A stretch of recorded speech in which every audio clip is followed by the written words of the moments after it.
Welcome to We Love to Hate Everything. I'm Jody, and along with my long-distance bestie Amanda, we live to break down all the things we love to hate. Each week, we scour TV, TikTok, and pop culture and deliver you our unfiltered, snarky takes on everything. Take a moment to subscribe on YouTube so you catch all our live streams and shows, and follow the links in the banner to subscribe to our free weekly podcast and 2 Patreon shows, We Love to Hate TV and Total Request Podcast, where you request the shows and we break them down. Once subscribed, you have instant access to our massive library of hundreds of past shows and recaps. We promise you'll love it. And listen, we're all friends here, so let us hear from you in the comments. We love getting to know you, and we hope you enjoy the show. All right, let's go.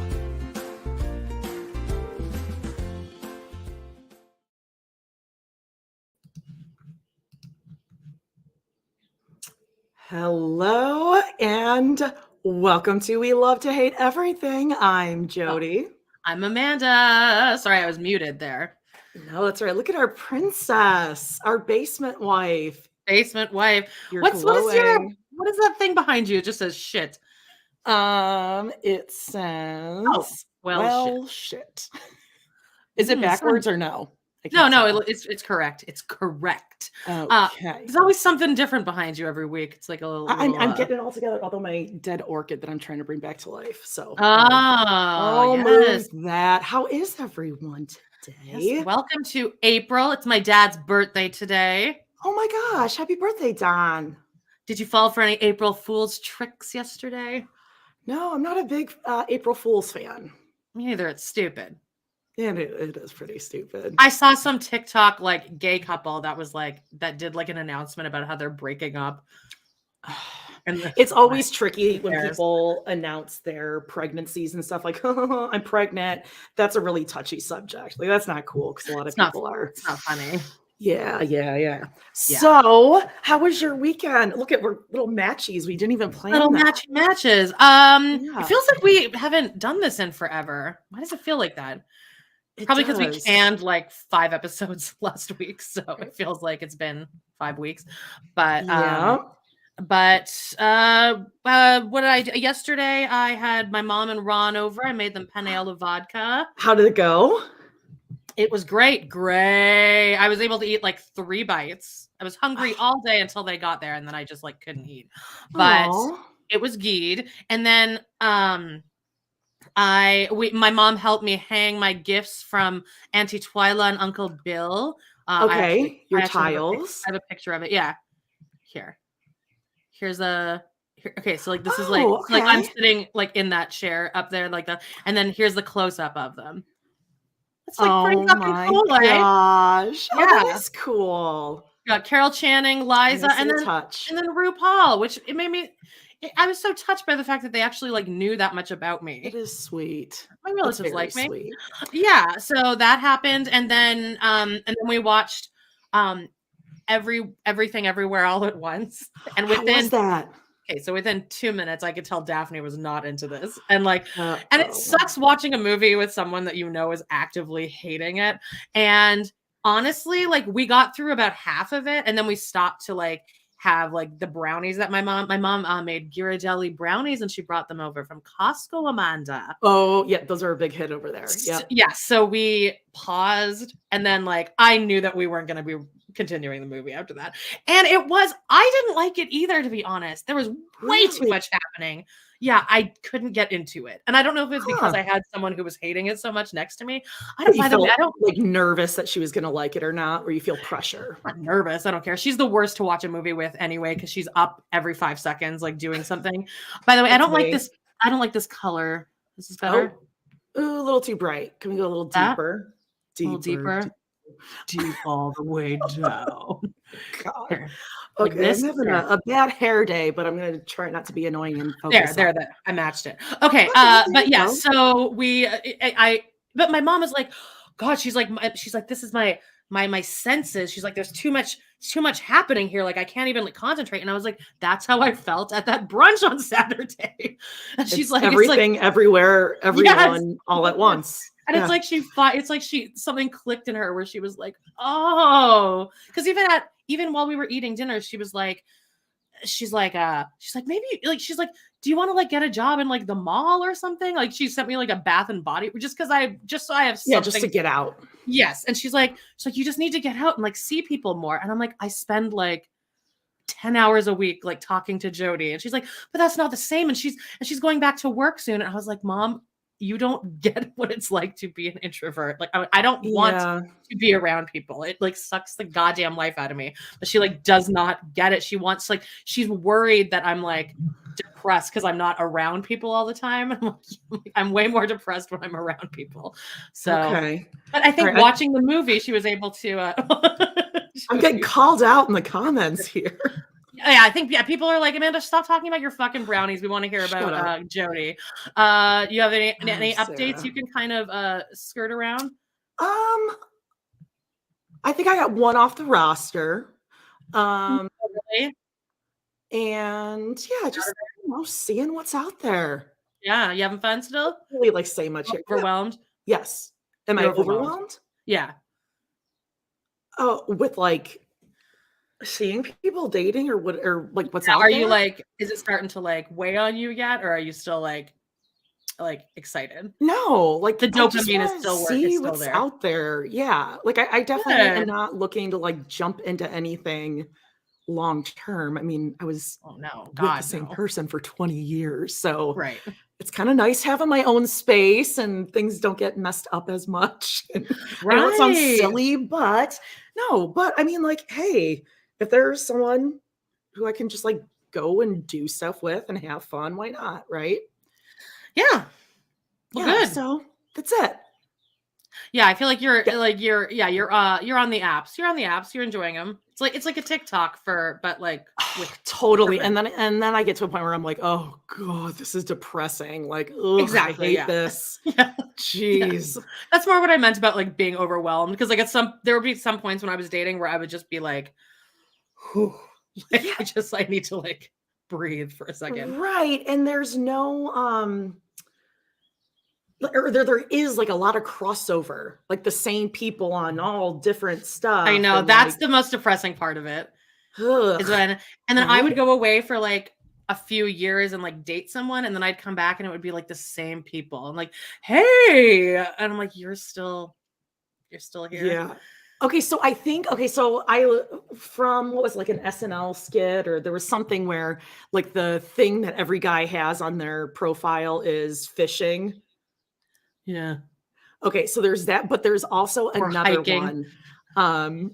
Wait, what is this? Just looking to jump into bed. Boom. I thought you were like, I thought this was about me. I'm like, no, I saw that too. But I reread.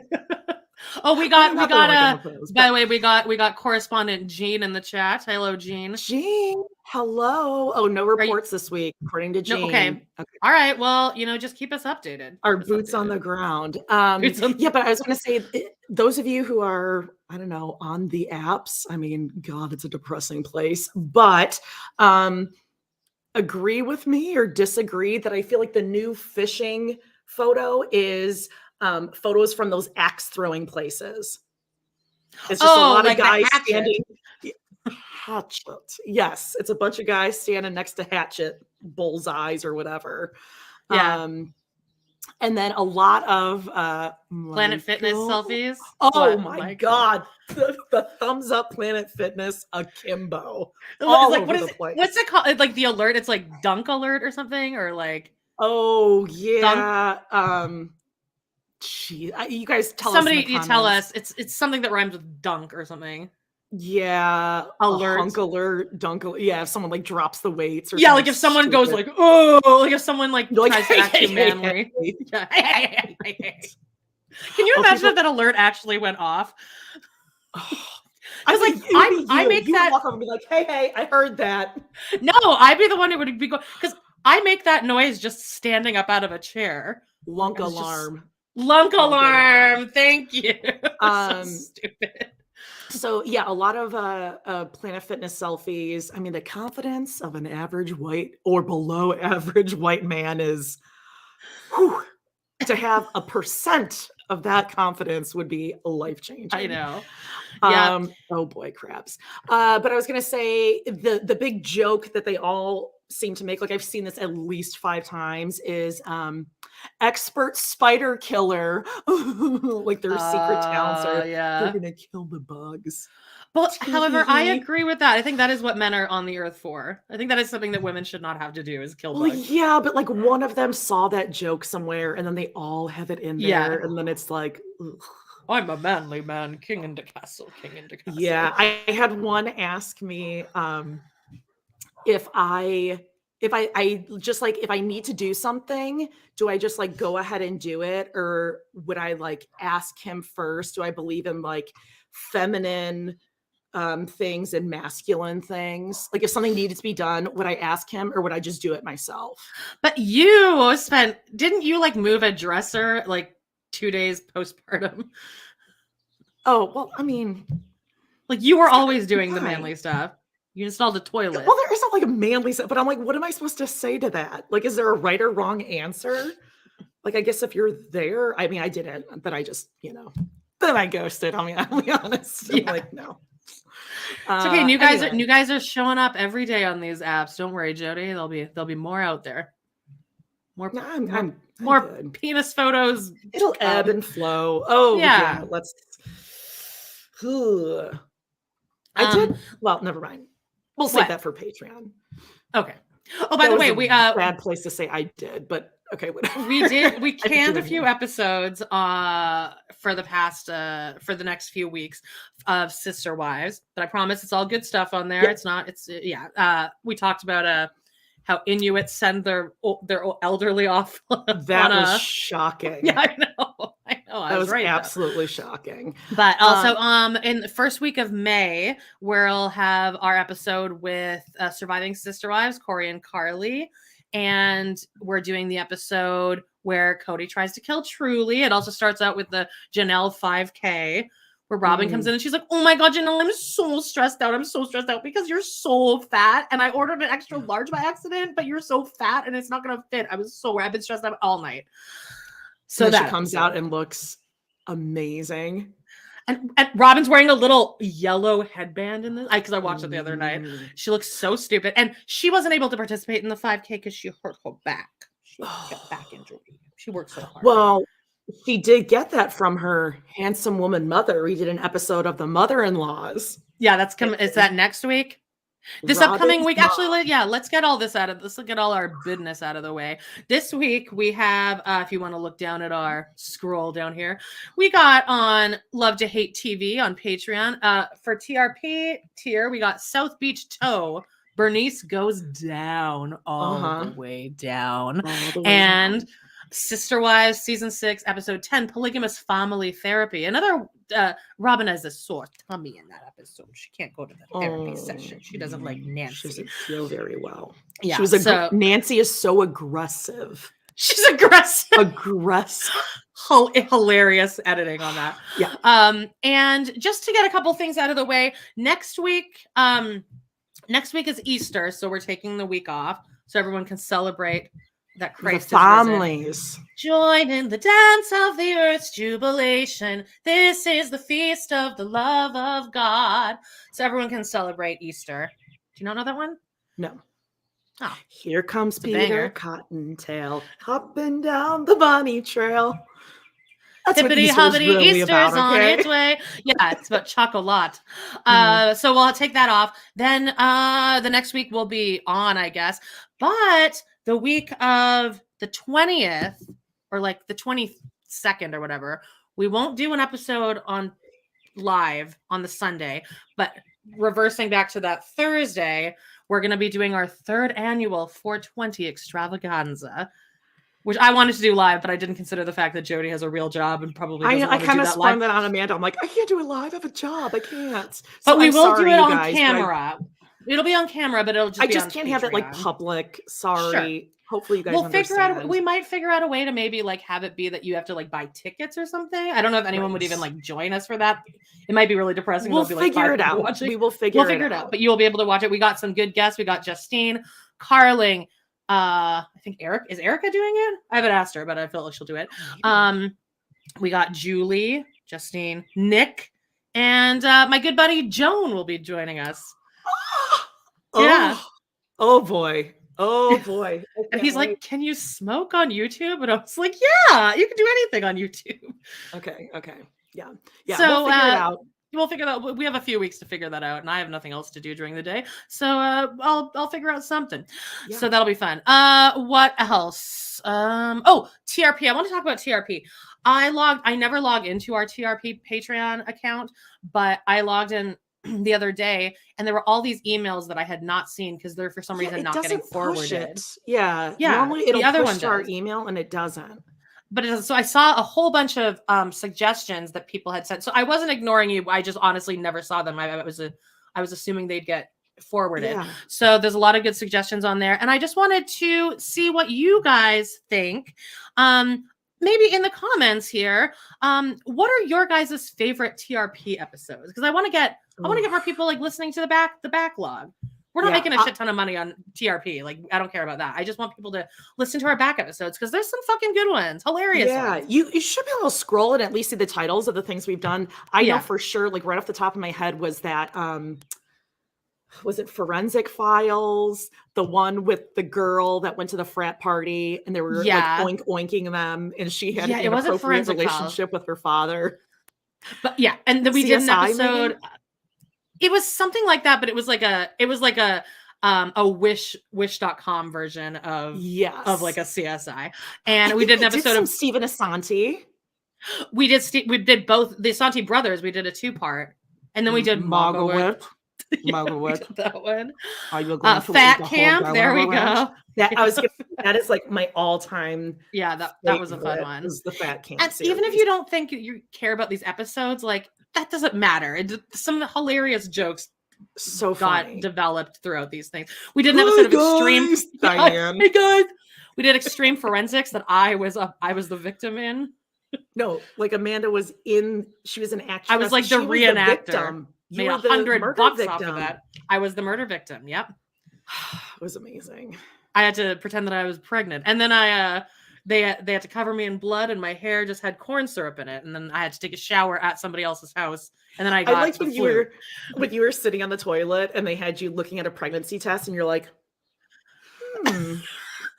It was so good.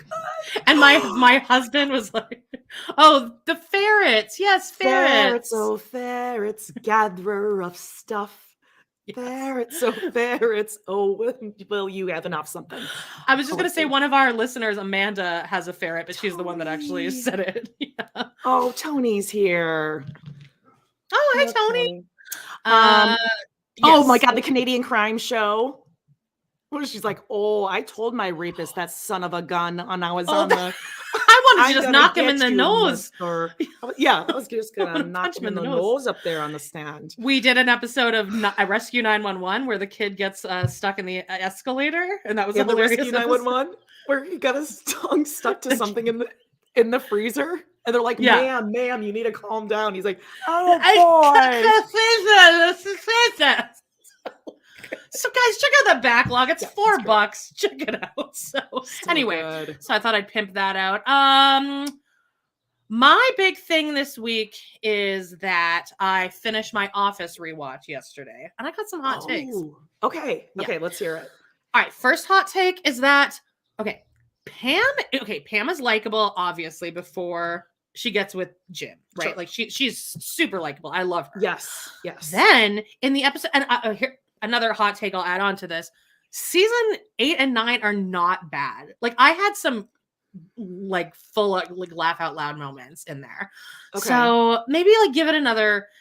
Also because like a lot of media today is so bad that like maybe we took it for granted when it was airing, but it was good. Probably. It is nice to have the side characters get more storylines because they've been developing these characters for so long.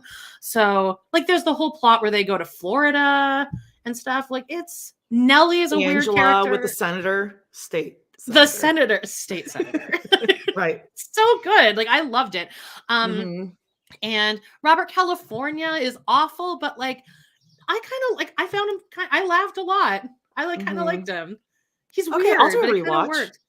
I think everyone needs to do a rewatch every couple of years. But so Jenna Fisher becomes more likable so whenever Jim like goes away to do his like athlete thing in Philadelphia and she's kind of left on her own in the office, she's very likable. It's like, it's having her and Jim together that is just so like, ugh, you two are annoying. But when she's left alone and like, then when he's like, when they're fighting and she's like depressed, I enjoy that.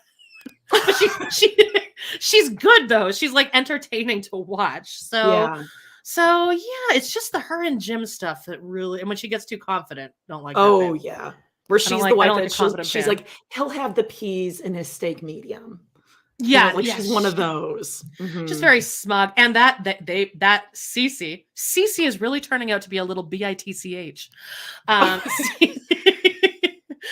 They use that same little actress all the way up until baby on TV. Sorry.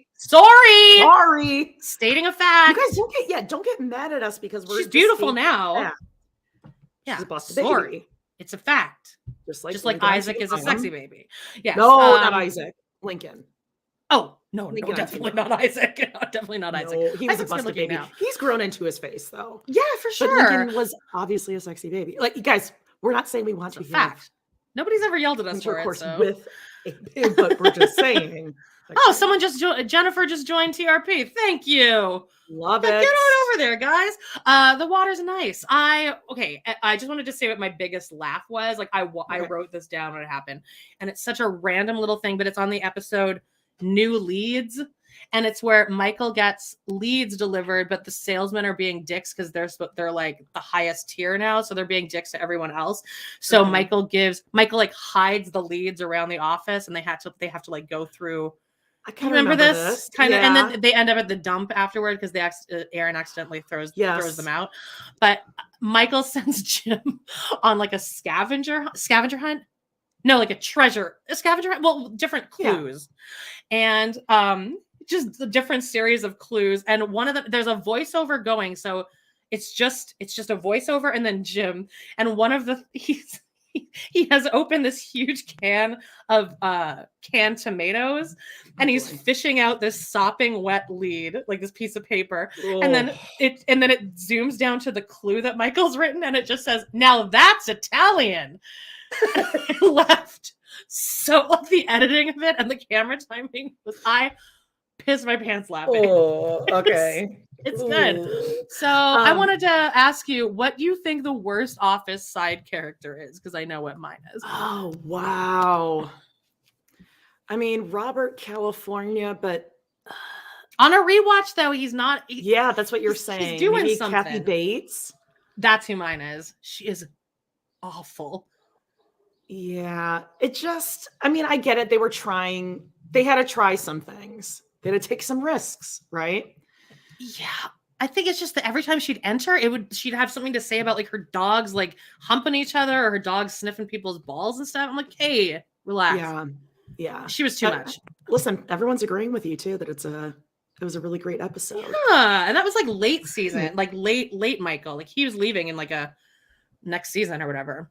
Okay. Yeah. Kathy Bates for sure. She sucked. Okay. So speaking of things that we were watching, well, actually, you know what? I'll get to that in a second. I know you wanted to kind of talk about this amazing text that I sent you. That's next on my list here.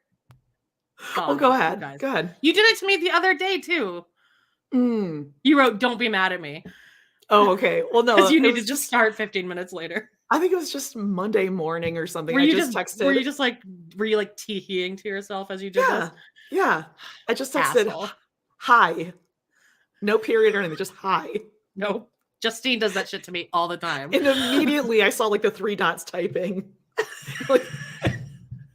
And I was laughing so hard, I couldn't even let it go for that long. I was just kidding because I didn't want to freak you out, or I was just trying to freak you out. And you're like, "Oh my God, I just had 5 bouts of diarrhea in that 10 seconds. Why did you just text that?" Because I never know what you're going to say. But I mean, I highly suggest just do that with your friend, like something just very brief and random, because normally you're just like, "Hey, did you see blah, blah, blah," or whatever. Just hi. Hi. I was like, you like dropped everything. I wrote hi question mark. Yeah. And you're like, "Yes, hi." I'm like, "What's up?" Oh God. So the other thing I was going to bring up, I went to dinner with my mom, Carol. Carol. We went to, we had to go early for the special. I mean, you can't even go for fast food for this price, Jody. At the end of the meal, she's like, guess how much that was. And I purposely guessed high just to like really put her in a good mood. I'm like 60, 70. She's like, did she have a coupon? 50. No, it's an early special. Where Monday was it? through Thursday. It's this place in Glen Ellen called Baroni's. It's really good. I don't know if any of you guys are watching who are local, but it's like an Italian place. It's been there forever. Now that's we love Italian. it, but you get a cup of soup, a salad, and then there's 2 sections for like the entree that you can choose from. Yeah. And 25% off that price. And Amanda, you also get a little dessert. It was like a red velvet, which I'm not a red velvet person, and a cup of coffee after your meal. Oh my God. What time? Much? So my I got something. It was like, what time did you have to go? Like 4 p.m.? You have to order by 5:30. Ah, okay. So that's late. That's late for me. 5.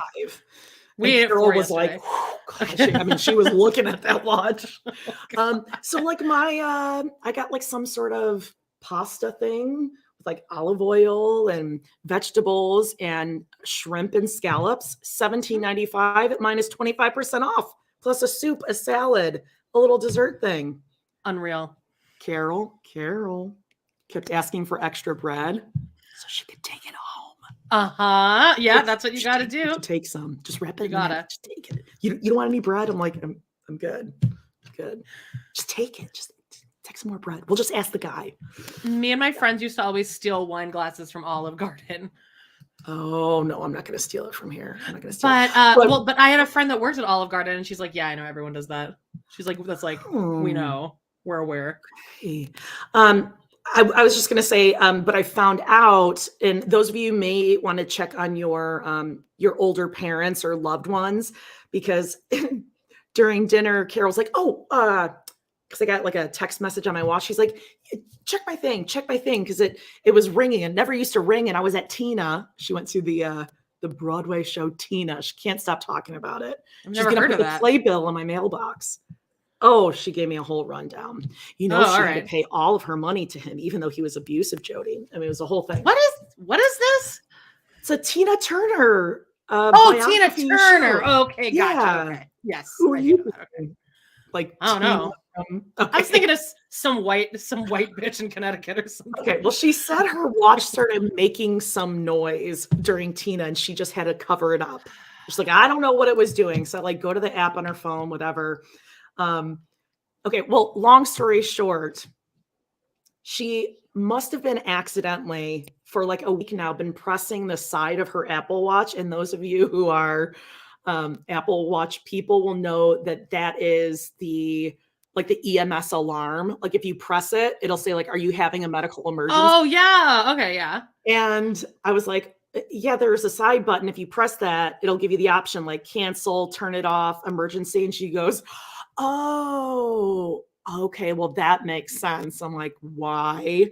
She goes, well, this lady kept calling my house, asking me if everything was okay. And I was telling her, yeah, why? And of course, she's answering the phone. 911 for like a week and getting mad at this woman calling me up.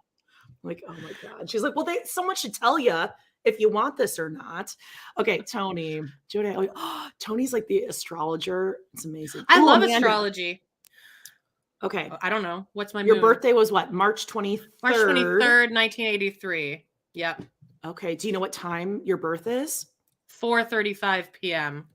Ah. And I always used to hate that because all my friends were born at like 2 o'clock in the morning, and I always thought that was cool. I'm like, of course, Daphne has me at a sensible 4 p.m. I had Paige at 4:16. Oh my God.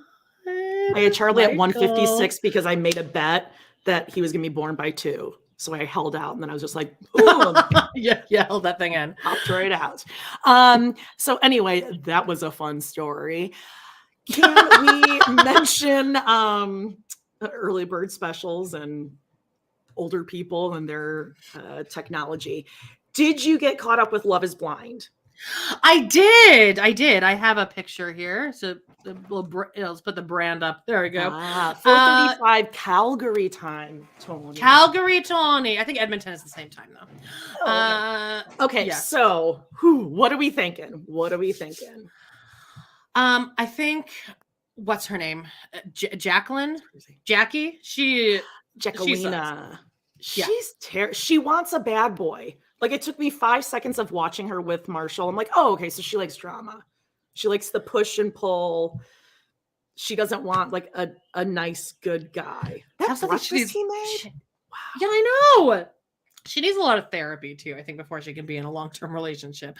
But yeah, when she's like, we don't have sex, bro. I'm like, come on, you don't need to do him like that. Zach, and he's trying to be respectful, and he's catching an iciness, so it's not as if you're gonna want to like. I'd be scared of her. Yeah, exactly. Like, she seems like if she's not in a good mood and you touch her, she's going to like swat you away. Yeah. So I don't know if that's gonna last. Zach and Bliss, that is so fake. Like, that was definitely like, he's like, look, I want to stay on this show, and you could probably get some money too because you get paid per episode. So let's do this. He needs to close his mouth. He can't close his mouth when he eats. He's like, the way he's intense. He was inhaling his food when he eats. Did you catch on to this at all? Their first meeting with her in that booth, he was obsessed with those sweet potato fries, and he just kept dipping them in ketchup. His fingies were greasy. Oh no, I wasn't noticing that. Like, you don't actually eat on camera. Take it home and then be like a wild animal shoving it in your mouth, right? I think they did get married. He can't stop eating. I could see that, but they're not going to last. He's a total dork. No one's going to last. Ugh. I think that Tiffany and Brett are going to last. Brett, is his name Brett? I couldn't pick him out of a line of two. Yeah. Same thing. The blonde with like the little rabbit teeth. I think she still sucks her thumb because she has Micah? like. Yeah. I don't like her and her dude. Oh God, the amount of hate that Irina is getting. Like, Micah kind of like got herself out of the shit a little bit because like, Irina is so bad. Because and she like got mad at Irina in the first episode. She was like, "You went after my man. I don't really love that." And Irina is just really, oh man, like the amount of TikToks that people are comparing her to the kid from Even Stevens and stuff. She really does. I mean, it's unfortunate. Sorry. Like, they cast her for a reason. Her. I mean, listen, you and I are the most self-deprecating, self-conscious females probably on earth, or we're like the top 10%, top 5. Yeah. But I would never go on a show like this. That's about God, no. And her confidence just to be telling her friend, like, yeah, I mean, I was attracted to him and everything. And I think, you know, if you guys don't work it out, I'm definitely going to be there. And although he was like, oh yeah, she was coming on to me at the pool. Okay, she brushed your foot on her boob. It was a little much, but like, she wasn't overtly coming on to him, I didn't think. Yeah, and I don't know. He's boring. The other thing I'm seeing a lot of is just how much everyone hates Micah's friends. She has that that one friend that's like her, but like the more busted. Mm-hmm. Yeah, busted Micah. Yeah, that's another red flag. Is just like, if your friends suck. Yes, like, these are the people you surround yourself with. Well, even who's the good girl you like, Tiffany? Even her friends at that table, it's too much when you're like, no, like, I love this girl. Like, you don't even know I love her so much. Oh God, I know. Like, you better treat her right. Ew, I would be instantly turned off if I were a guy and that's how my girl's friends were coming across. It's weird. There needs to be boundary. I think a lot of these girls don't have boundaries, but yeah, I think the only ones that's going to last is Tiffany. And also, I think because she's like in her late 30s, that's the only way you can really do a show like this. Yeah, and I agree. Have a bunch of people in their 30s and 40s that look normal, and let's actually try this experiment. Yeah. Yeah, I agree. Normal people in their 30s, 40s, I think that would be a good show. Now, do you think Irina's going to come back in some way? Oh, you mean like on a different season or something? No, like this season, because they have all these parties and stuff. Oh, they're going to have to. They have to. I mean, she's giving him so much material. And if they do, what was it, like a perfect catch? They'll probably have her back on. Perfect match. They'll probably have her back on for that, I'm sure. Well, the rumor is that, who's the guy with the mole on his nose? Ew, Bartiz. Yeah, but the rumor is that he was trying to get onto Too Hot to Handle, but he was like not hot enough. So they put him on Love is Blind, and now he's on Perfect Match. But like that's why he like didn't want to, he wasn't really ready to commit or anything. He just needed to get in there somehow. Oh God. Yeah, he was not good looking. That hair, he needed to like take it down a couple inches. It was not good. He sucked. But yeah, but people are saying that that's what Micah and Irina wanted. They were trying to get on to. But okay, Irina, now look, this is not me calling her an uggo or anything, but I don't even care because she's an awful person. But if you stand her up next to everyone else in the season, like I think that the producers saw during interviews that she was a complete monster because she just doesn't fit in with like her attractiveness level is not where all the other girls are. So I think that they were like, confidence level is and they're like, let's get her on there, and she's just going to completely like self-destruct herself. Like she's going to do this to herself, and like, but now, God, people are so comfortable online just calling out how busted she is. Yeah. Well, that's what happens when you're a rotten person. Yeah. Sorry.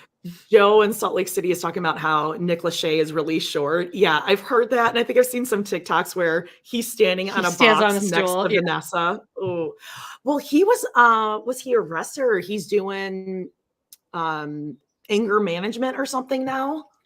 Well, Vanessa would bring you to that, I think. I think I'd probably punch a couple holes in a wall if I lived with Vanessa Lachey.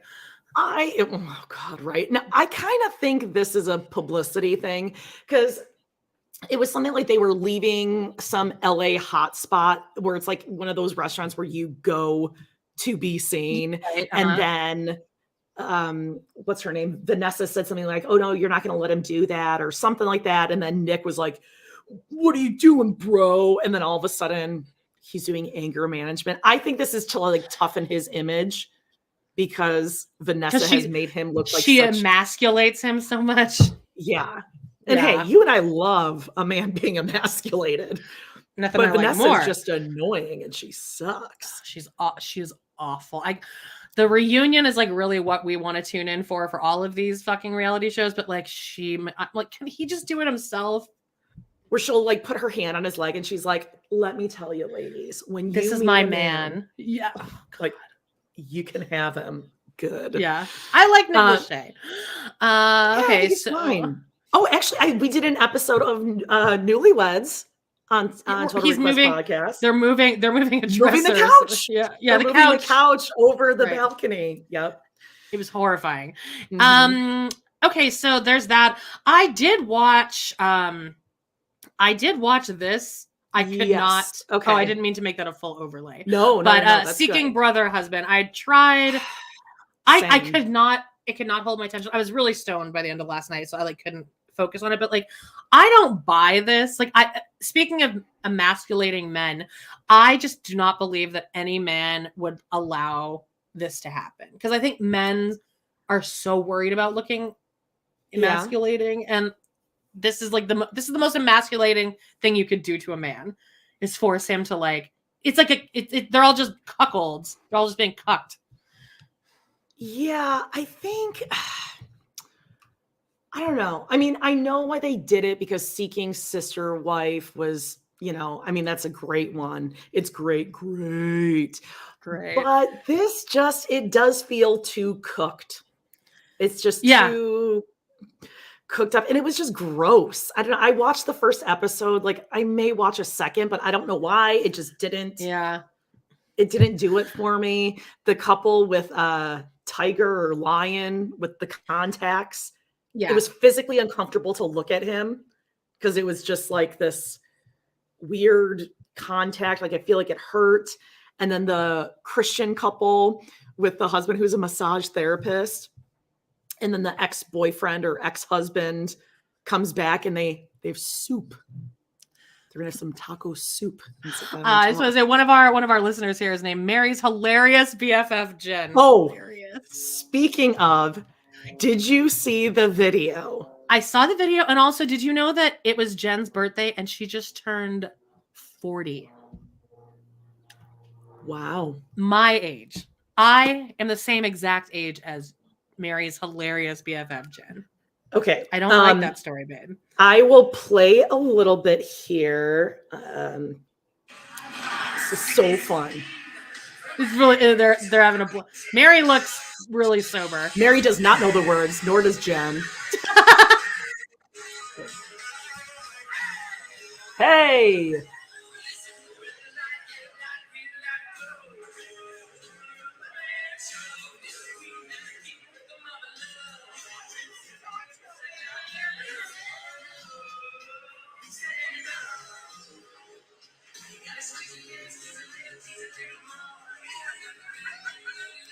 Oh, this is depressing. This is depressing. Look at that.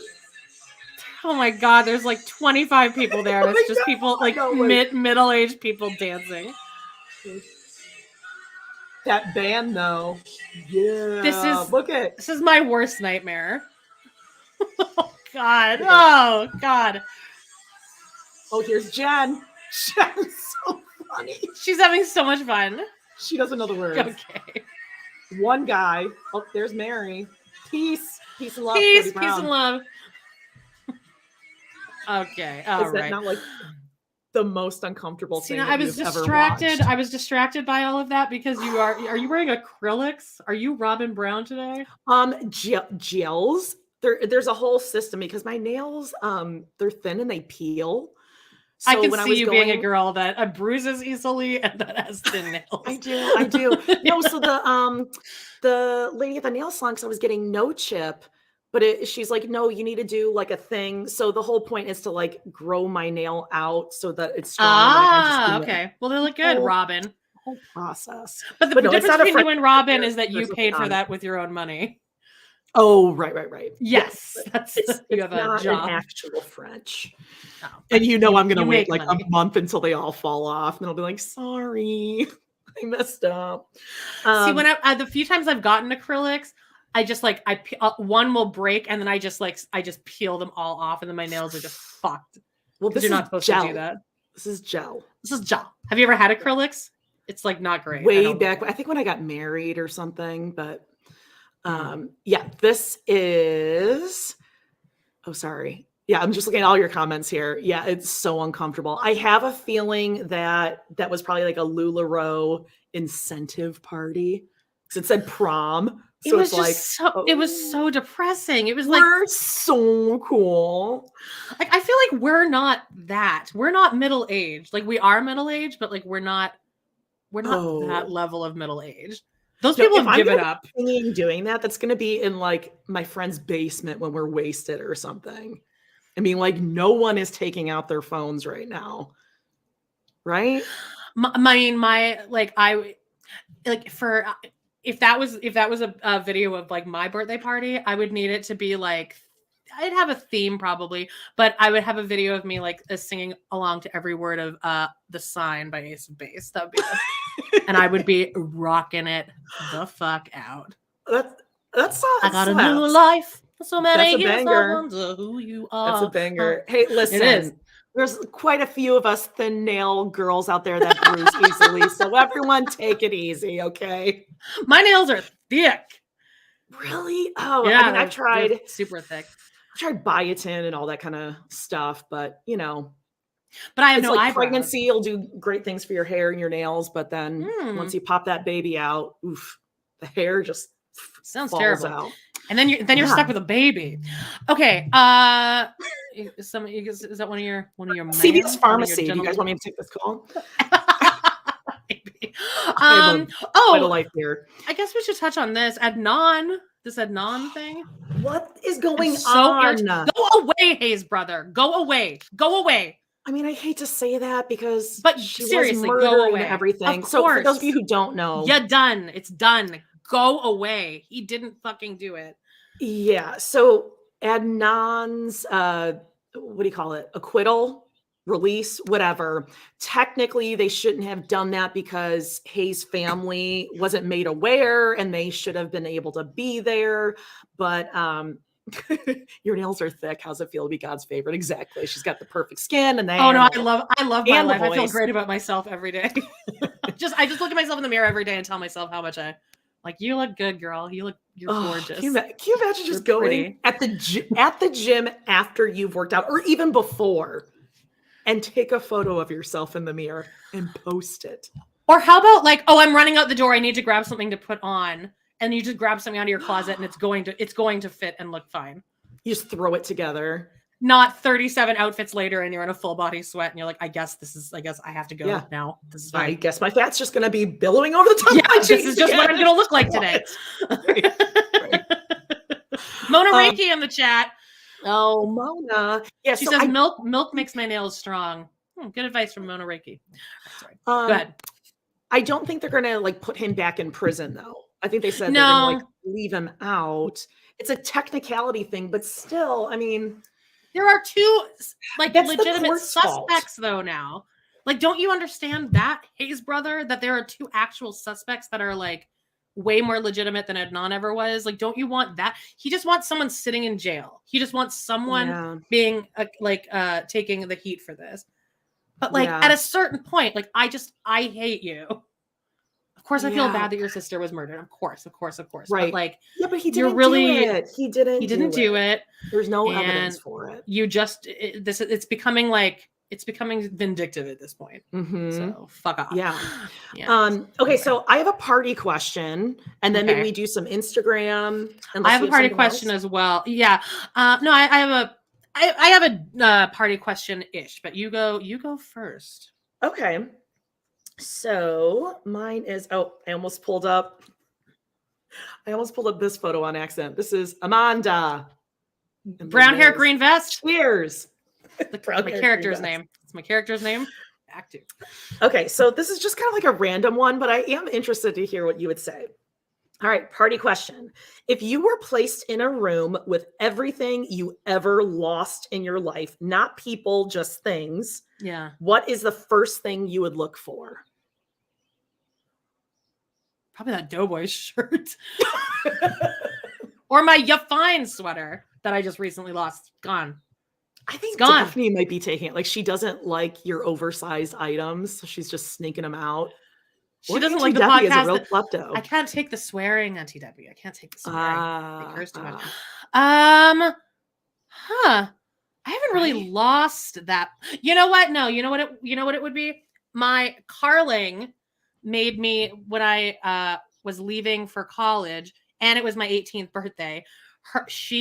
And this was in the year 2001, and she got everyone together, like in the whole school, and like did all these interviews, like of people saying happy birthday and like good luck on going to Arizona and stuff. And there was like 50 people, like teachers, like random people around the school, just people from different groups, and all just like wishing me good luck. And Anthony was in it, like my friend who passed. Yeah.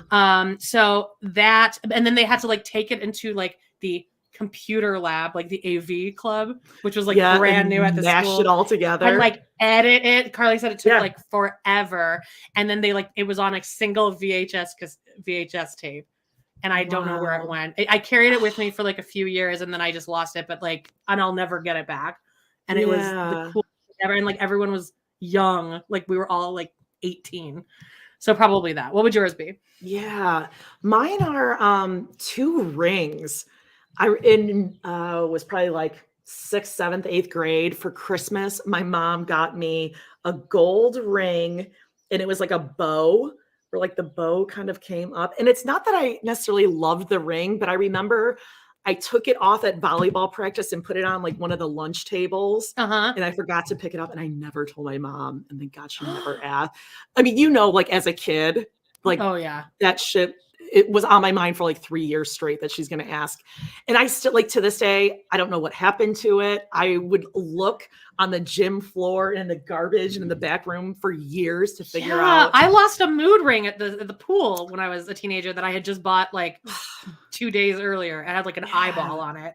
Oh, so that one. And then actually a ring that was my grandma's that Paige wore, and it fell off. She lost it. I don't know if it's in the house somewhere or what, but it's like, I just want to get my hands on those rings and whatever. So those would be the two things that I would and I would want to know exactly where they were found, all that kind of good stuff.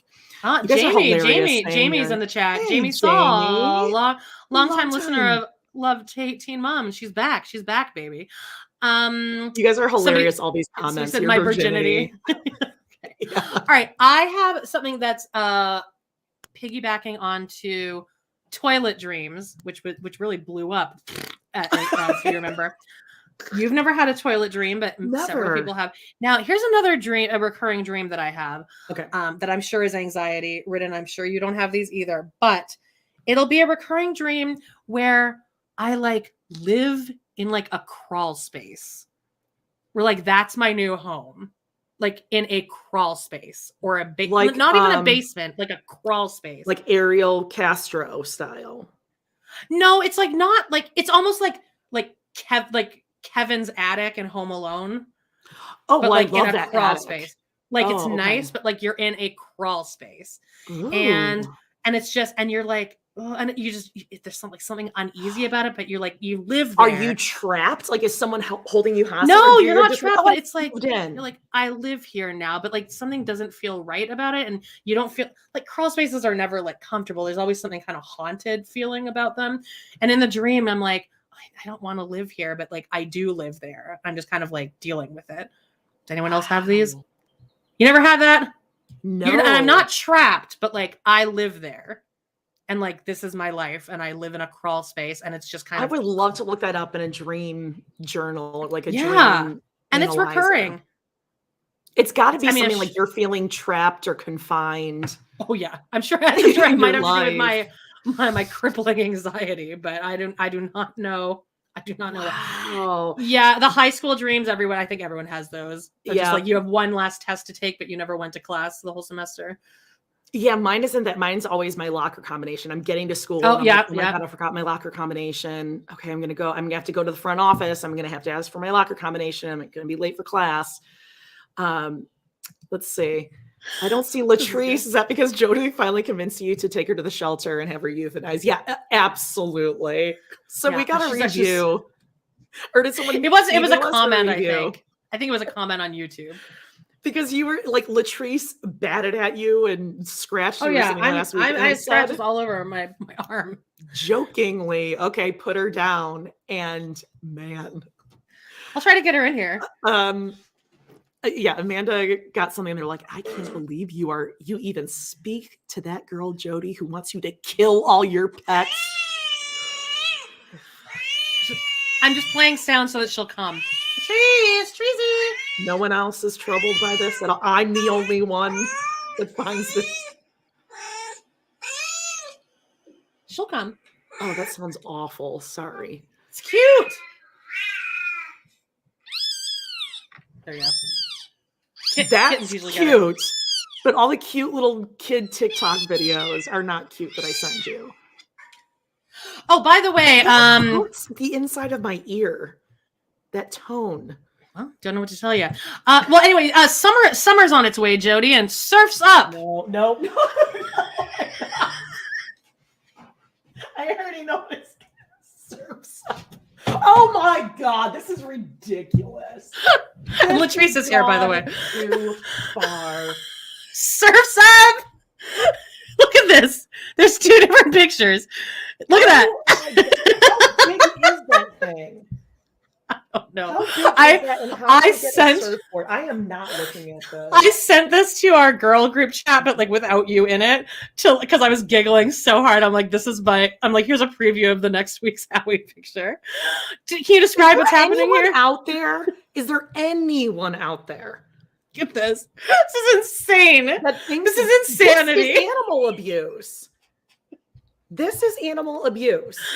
Oh my God. Dies, I don't know. That's like buying a salmon that you're going to eat and you just let it swim around in your bathtub and torture it until you eat it or something. It's a picture of Howie. She's wearing a hat. Yeah, she's wearing a little sun hat. And she's on a surfboard, in a swimming pool. I don't think it's consenting, babe. I don't think it wants to do this.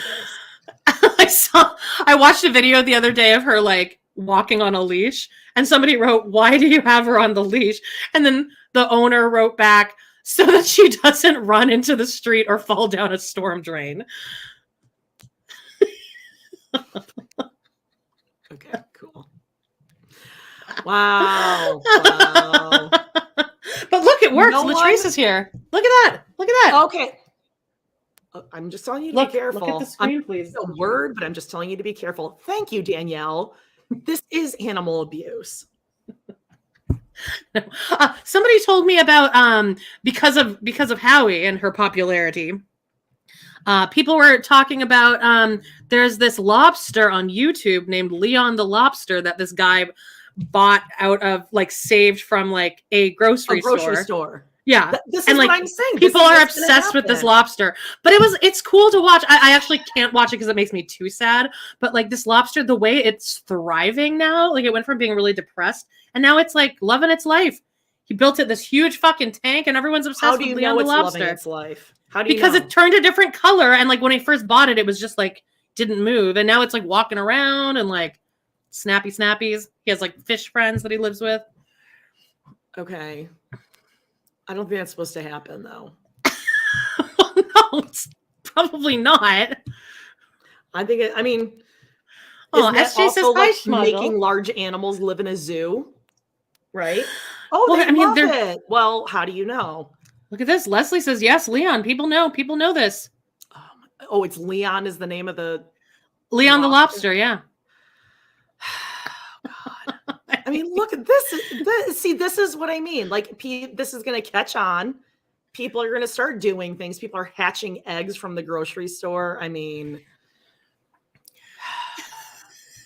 it's pretty funny, though. Perpetuating this. It's a slippery slope. But I guffawed when I saw this. I was like, Jody's going to shit. Wipe out. What the fuck is happening here? And actually, wouldn't it be more happy in the water, not on the water? Right? Surfs up. Yep. That's all I have. What is this? Oh, look at this. Look at this. Look at this. Look at this. Okay. This is hilarious too. Some artist out there, painted Howie into all these famous pieces of art. So look at this. This is fucking outrageous. This is insane. Yeah. This is insane. Okay. Let's move on to Sister Wives. Okay. First order of business. Janelle posted this picture and I'm actually really impressed with it. Yeah. Shows good form. Good flexibility. Yeah. It's pretty good. I can't do that. I love Janelle. Good for her. Hey guys, I'm stretching. Guys. She's getting flexible. Yeah. So did you see this article that came out about Robyn and Cody, how now he's turned his blame onto Robyn and she's miserable? Yeah, I think it's all made up. It's more okay, so now he's looking at Robyn saying that it's all her fault because the family's broken apart and she's oh, poor Robyn. Wait, Cody saying that? Yeah. Well, this is an article that was written, I think, hypothesizing. What, on wetpaint.com or something? Okay. Yeah, I don't... Or cheat sheet showbiz? Yeah, I don't believe any of it. I think he's probably always been an asshole and he'll go off on whoever he's with about whatever he's upset about. Cody would push Robyn in front of a bus for $2. Yeah. He doesn't, as long as his ego is more important than everything, more important than the tender age kids, ego and money, because nothing scares him other than poverty, Jody. More than poverty. That's right. Yeah. Right. I don't believe that. It's going around. You're probably going to see it everywhere now. It's on TikTok and, all these different things popping up. I think it's all BS. I don't think either of them is really, I think they're unhappy right now only because they've kind of been called out and everyone thinks of them as monsters and because their egos can't be so fragile. Yeah. Oh, here we go. Here we go. Animal hour. Jesus. God, my desk just went down. Okay. Okay. Oh, you're muted again. Things are falling apart. We're gonna Damn it. Okay, here we go. Now. Everything's happening. You won't hear this for a few weeks, but the last episode we canned, Scout was like on one. Like she just wouldn't stop barking. I don't want I just see Jody go, I'm about to lose my shit, and then she just mutes her mic. And it was, I think of it every day and like burst out laughing because I don't even remember doing it, but you're on mute, so I just see this.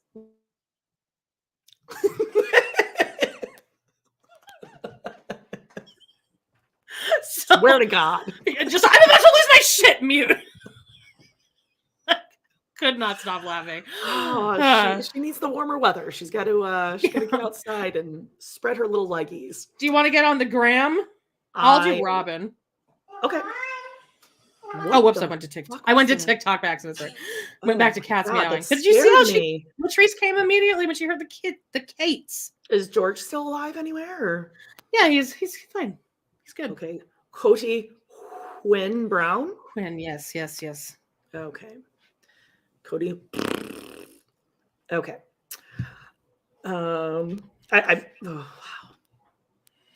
I just love his last two Instagram posts are of both his divorces.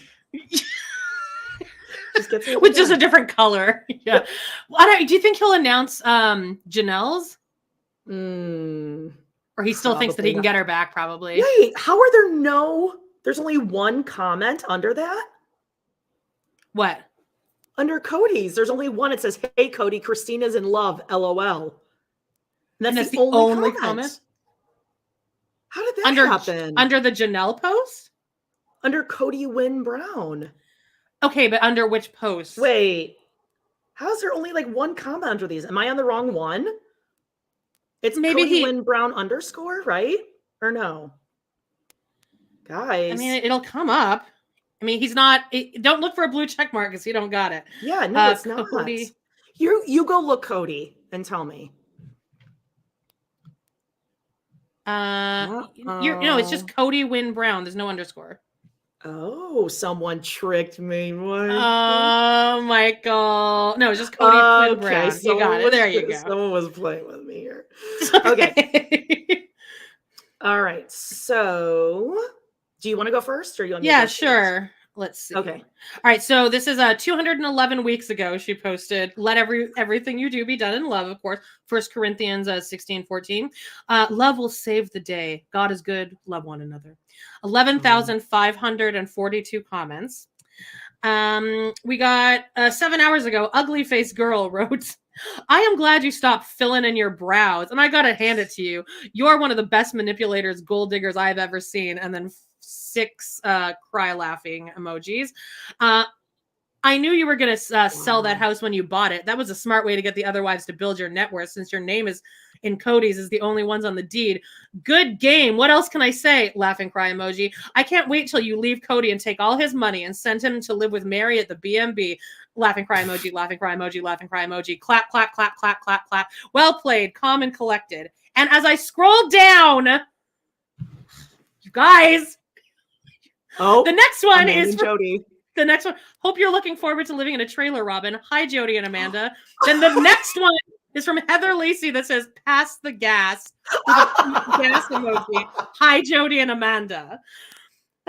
You guys are hilarious. Jesus Christ, you guys.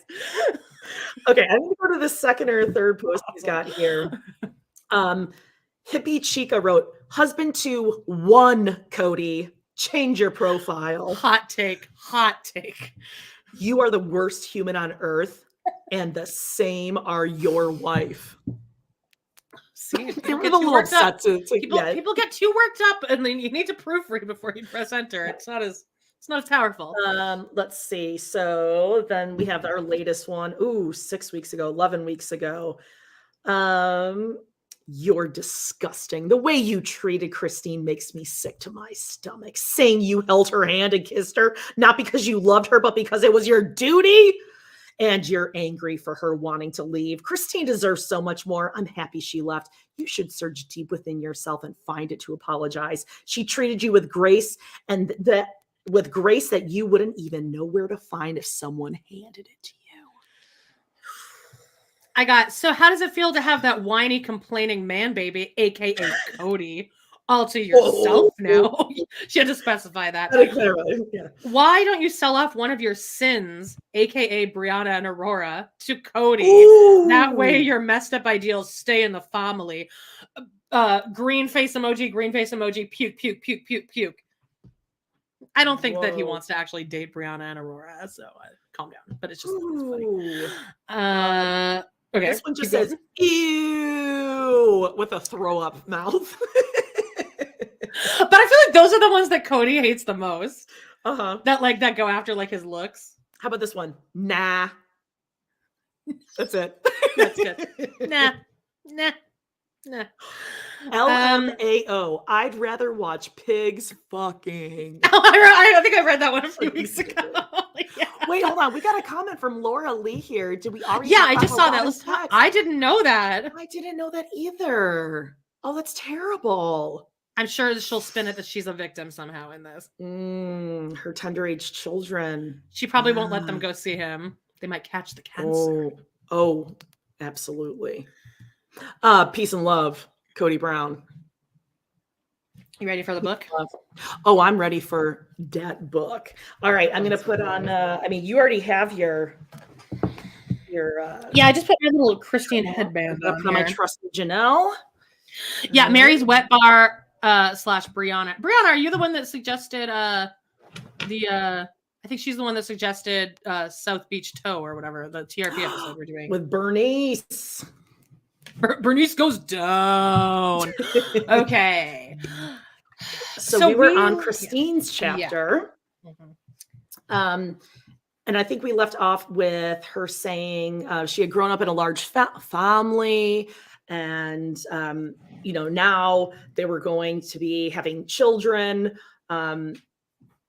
And then she says, I felt the four of us were developing a solid family identity. I had grown up in a large family filled with kids. I thought it was really, really strange to be sitting around a table with only adults for company. And this was Christine after she joined the family. Eventually, I realized that I needed to develop and deepen my relationship with Cody. I still didn't know him very well, although I had always idealized the notion of living with sister wives. It became clear that I required a little separation for a time. Plus, I'm sure my sister wives were getting sick of living with a couple of newlyweds. Oh, yeah, I'm sure there's just wedded bliss over there between Cody and Christine. How many times do you think they, at the most, as newlyweds did it? Like a week. I think he was probably making them do it a lot. Really? Yeah, because I think Janelle just wasn't into it. Like Janelle's was very utilitarian, and Meri's annoying as fuck. Like who wants to have sex with Meri? And then Christine's not for anything. Yeah, Christine's like the new one, even though she ate those nachos. But yeah, he managed to look past that. Yeah. Hello, date with K and K. Did you guys change your name? Oh, a date with Kimberly. Yeah. Aren't they doing yellow jackets now? Go and find. Yeah. Sorry, we're talking over each other. Yeah. Sorry.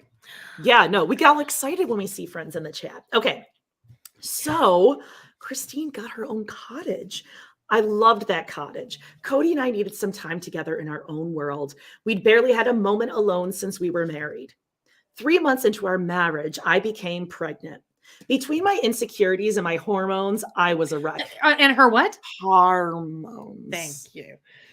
And I'm sure Cody really did a good job of reassuring her. For sure. No, you're fine. That crazy fat girl who's pregnant in her hormones. Also, remember when they go and visit one of their many polygamy family friends, and he brought up the period thing. Mm-hmm. It's like, my wife, do your wives sync up all the time? Whoa, we call it Hell Week. He loves to make fun of periods. Yeah, it is really funny for us. Girl dad. Yeah. Just all the stuff we get to go through, all the ruined underwear and the spotting and just all that. It's great. Yeah. That's right, Karen. How are there only 270 people and only 71 likes? Smash that like. Smash it. That's right. Thank you, guys. For the first time in my life, I was apart from my parents and my friends. I was living in Wyoming, which was cold, bleak, and far away from home. I was lonely and worried about my marriage. I tried talking about my already problems with Cody, 3 months in, she's worried about her marriage. and she tried talking to her husband, Cody, but I didn't know how to express myself. I didn't have the vocabulary for telling him what was wrong. The hell? No, that's Cody's problem, not yours. Yeah, I think that might be one of the reasons that him and Robyn get along so well is that they're both equally stupid. So they can they actually understand each other's vocabulary, limited as it is. In doing our throwback recaps, it is just so blatantly and abundantly clear how stupid Robyn is. Oh, she's dumb. There's so nothing. Cody, she can't even form a full sentence. This is destiny. Cody didn't know how to listen to me. Weird. He just doesn't know. That's right. It's not his fault. He just doesn't know. He's busy though. During our first fight, which was predictably about the fact that I thought he divided his time unfairly between his wives. Oh, silly me with my emotions and everything. He just put his heads in his hands and covered his face. It was as if he was trying to make it all go away. He didn't have the emotional. That's probably exactly what he wanted it to do. That's exactly what he was doing. Yeah, it's precisely. Oh my God, these bitches. Yep. He didn't have the emotional tools to deal with the needs of 3 wives. I knew that he had felt he'd married me too soon. The 4 of us were too young to deal with the situation we created. So what are we going to do? Ay, Dios mío. Let's bring kids into the mix. Red B says, is this story real or fiction? I don't know if this person's being ironic or not, but in case you were actually asking that, no, this is real. It's all real and it's fabulous. Except it's not really real because it's all put through the lens of what Cody approved to be in the book. Sure. But they wrote this. Not long after Logan was born, Janelle went back to work. She was the most employable member of the family and was able to get the best jobs. While she worked, I looked after Logan, which was a joy and a delight. I loved mothering him. It was the highlight of that first difficult year. He's a great big brother. He told me she would protect me from tornadoes. Nice. Breath. Cody likes to say that I was instrumental in Logan's first year. Weird, because I thought Cody said Christine really didn't want anything to do with the family. Right. Yeah, that is weird. Cody's BFF trainer Bill is in the chat. Sorry, I'm late. I'm having a guy's day on the strip with Cody and his other friends. This is also Beaker Face Melissa. I love you guys with these names. These are hilarious. They are funny. Since Meri and Janelle were still struggling with each other, I was able to bring joy into his world. I created sort of a truce between my sister wives, which made the house more peaceful and loving for Logan. Logan is certainly the child of all 3 mothers. Meri provided... Well, except Meri. Meri provided not really Meri. Constructive discipline. Yeah, I bet she did. Janelle, a safe and comfortable place. And despite my own problems, I showed him as much happiness and joy as I could. I played with him as much as possible, teaching him both silly and instructional games. While I enjoyed taking care of Logan, I spent the majority of my first pregnancy down in the dumps. Oh, yeah, that's close to, it's called living with Cody and also postpartum depression and also polygamy. Well, it was while she was pregnant. Yeah, no, I know. What's that called? Is it perinatal? Okay. Prenatal? Or just depression, like you said, because, depression. Cody, polygamy. Yeah, Meri. I had lost sight of who I was. Like Janelle, when I married Cody and entered an already established family, I lost my identity. I was no longer my bubbly, energetic self. My God, this is a year in. Yeah. I couldn't look on the bright side because I was unable to see the bright side. Oh my God. Even though I had a strong testimony in plural marriage and always wanted to enter a family as a 3rd wife, it was harder than I thought it would be. I struggled with my disappointment and frustration that something I thought would be perfect, celestial even, was actually hard work and brought about a certain amount of pain. Before marrying Kody, I honestly believed that being third wife would be the easiest position because the family would have already worked through all their issues regarding jealousy and sharing. But I had no understanding of how much work would be left to do. Pass gas. Right after my first child, Aspen, was born, I got a phone call from an old friend back in Utah. Christine, she said, where are you right now? I didn't understand her question. I told her that I was in Powell, Wyoming, where I lived. I know where you are physically, she said, but where are you emotionally? You seem lost. You don't seem like yourself, she said. What's changed? Kody. I told her, yeah, Meri. Brown family. Yeah. I told her I no longer felt good or worthy a year into the marriage. God. I can't believe that they stayed for 30 years, these women. 30? Uh-huh. Yeah, because it was Something 20 like when the that, show started. 25, It was, yeah. yeah. Jesus. I told her I no longer felt good or worthy. I felt insecure in my marriage, which was about the worst feeling in the world. You're still the same girl you've always been, my friend said. And that's the reason Kody married you. That is not, but Kody married her because she's royalty. Yeah, no, he never liked it. They were never friends. Kody loves you for you. Kody loves you for you, unless you're eating nachos. God. Sure. Don't change. Don't mope. Don't mope. Keep sweet. And don't try to be anyone different. Who is this friend? It's weird that she didn't like give a name to the friend. Bitch? Right? Yeah. Yeah. Mind your own fucking business. For some reason, her words really resonated with me. I was a wife and a mother, and I knew I could be happy if I wanted. I love, because this is what they teach you, is that as long as you choose to be happy. Choose to it's your choice. Yep. I'd lost my identity only because I'd let it happen. I could be me and be happy if I chose. I know this sounds overly simplistic, but all I needed was for someone to remind me that it was up to me to reclaim my sense of self. I needed a kick in the pants. I think probably Kody or Meri like called her this friend and was like, "Can you call Christine and tell her to like snap out of it?" Yeah. I needed a kick in the pants. After all, I was the one who'd committed to the plural lifestyle. I was the one who wanted sister wives more than I'd wanted a husband. I wanted the family. I didn't just want the men. Right. It was up to me to enjoy it and make it work. Not Kody. It's not Cody's responsibility to, make her. He's happy. a man. He's a man. He's busy, Geordie. Once I became more relaxed, I began to understand my place in the family. I started becoming an active and important force in negotiating a truth and soothing a lot of our hurt. Meri and Janelle didn't have a relationship at all, but I had started to develop a fun sort of camaraderie with Meri. Fun. Fun. I mean, That's you guys saw Meri at prom. She was having a blast. Life's of the party. Romeo and Michelle, who? What's one of our listeners? Meri's hilarious. BFF Jania's hilarious. So much fun. Who by the way, if doesn't know the words to pour some sugar on me? Who doesn't know the words? I don't really know the words. I don't know the verses. Well, Meri's just like, she's like, I can't think I've heard this before. By the way, just for anyone who missed that before, Jen just turned 40, the big 40. My age. I'm the exact same age as Jen. Okay. Once I became more relaxed, I began to understand my place in the family.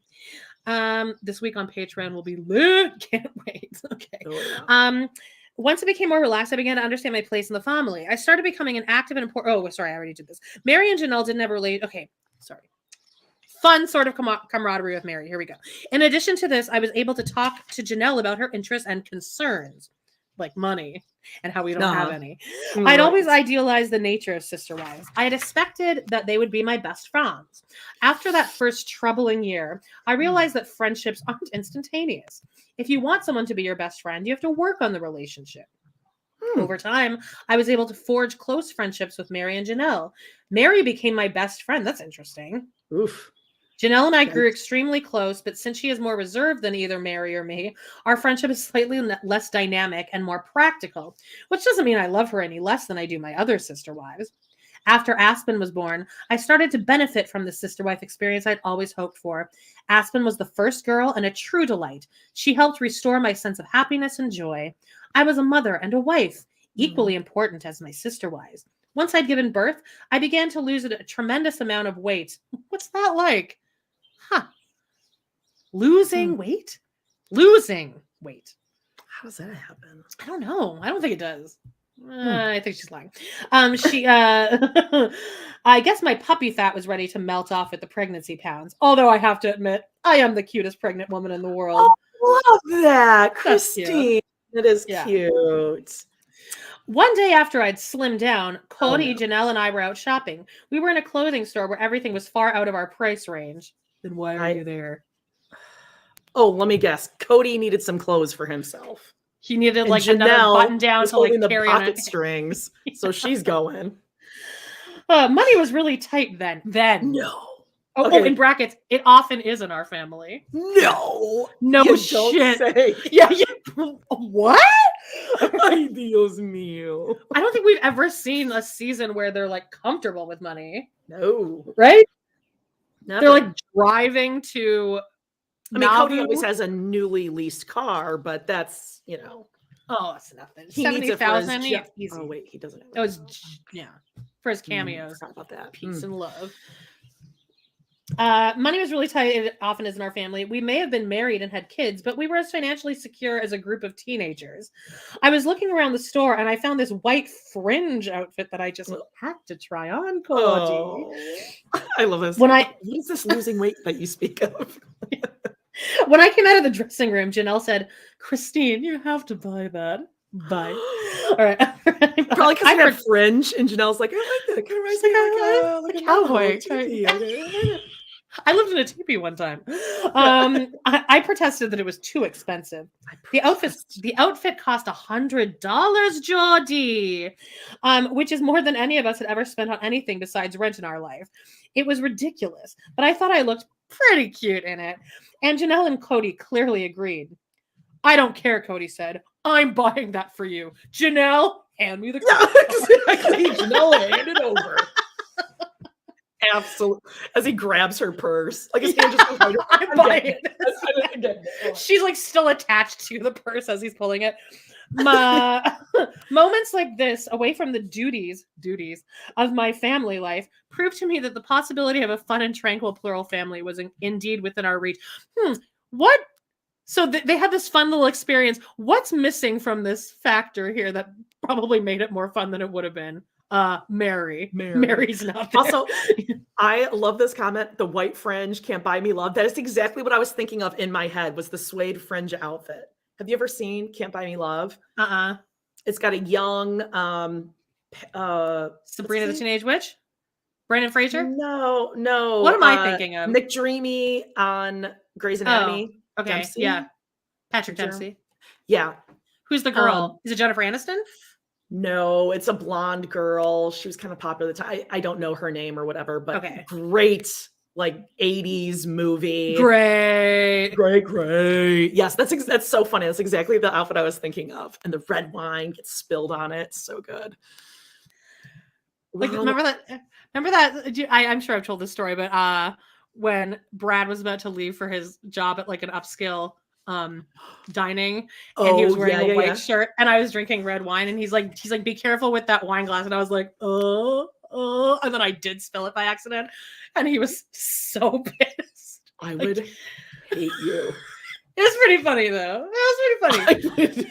So you were like, I'm gonna tip it. I was being an asshole, and then it did spill. Like hard, like it really spilled. My God, I would. He was so pissed. All right. Thank you, Mama Squirrel. We have been moving around a lot since I came into the family. Weird.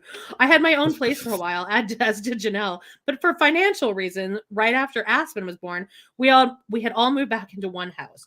Shortly after this, Meri gave birth to her child, Leon. Right. Good job, baby. All right. The house was cramped with 4 adults and 3 children in diapers. That sounds fucking terrible. Cody was miserable at work. Oh, weird. Work. He's miserable when he's working. Yes. When he has an actual job. Yeah, I think he probably did. Wasn't he just selling signs? Wasn't that his whole thing? He's probably selling Allegedly. While we tried our best to work on our relationships with one another and learn how to raise our children, our close living situation made tempers rise. Cody decided we needed a change. We needed to get out of Powell because moving usually, first of all, moving is like it's the least stressful thing you can do. Famously. Along with like new relationship, divorce, yeah, and divorce, job, yeah, working, job. But moving that will solve everything. We needed to get out of Powell, so we moved from a 1,000 square foot house in Wyoming to a 3,000 square foot house in Utah. This house was a major change for us. We had both a kitchen and a kitchenette, Jody. Ooh, living high on the hog there. That meant that Janelle no longer had to share a kitchen with Meri and me, something that had always been a source of strife among the three of us. Pass gas. When we got to Utah and settled into our new, larger house, we were able to relax a little. We had quite literally more breathing room. Literally, more breathing room. Since our children were born only a few months apart. The relationship between Meri and me began to deepen. Janelle was able to get her career, which had floundered a little in the tiny town of Powell, back on track. This made her unbelievably happy. I had a part-time job, which brought in a little essential money. That sounded weird. But most of all, I was a stay-at-home mom. So point out, there's somebody named Mark the Spider Guy in our chat who says, hello, ladies. Okay. Is this a man? Is this a man? A man. Ooh, my hip just cracked. I feel like you could hear that. My hip just went. Ooh. Yeah, hate this show. Yeah, we love to hate it too. Welcome, Tomcat. Yeah. No, I think I actually genuinely love it though. I love the show. I'm love to hate Cody. Like if I'm cleaning the house, I just have it on. It's like walking into a Target, which I'll never experience again. Oh, it's so sad. I'm so sorry. It's okay. I still have sister. Okay. So we have her career floundered. Meri and I had a lot of common interests, such as cooking and crafts. Since we like to cook the same sort of food, we worked well in the kitchen together. What same sort of food? I think just like a lot of casseroles, one dish meals. A dump casserole. Like a cream soup based, canned vegetable based dish. I feel like Janelle's house, a snack would be on a plate, like 6 saltine crackers lined up with like 2 Kraft singles on it, melted. Absolutely. In the microwave, which I mean, no judgment though. I mean, I wouldn't eat that or like now. Or I probably would. A bagel with just some like mozzarella cheese, and she's like, pizza. But the bagel's like a little stale. Janelle is definitely the mom that's like, if bread or something's a little stale, you just nuke it in the microwave and no one will notice. You can cut off the mold part. Yes, absolutely. Which actually you can just do that. All right. Since we like to cook the same sort of food, we worked well in the kitchen together. We also loved planning family outings and holidays. We often arranged family excursions so we have the opportunity to take tons of photos of the kid in different locations. You see that? Yeah. My God, where is the editor? Look, wow. This is a big book though. Like why was there no reader? Like I would have been the editor for free on this if I got first crack at this. Dude, the amount of grammar and like spelling issues we've found in every single chapter pretty outrageous. Is upsetting. Yeah. We spent a lot of time sewing our children's matching outfits around Christmas time, Michael. We dress up the kids and pile them in the car and drive them to the photo studio for holiday pictures.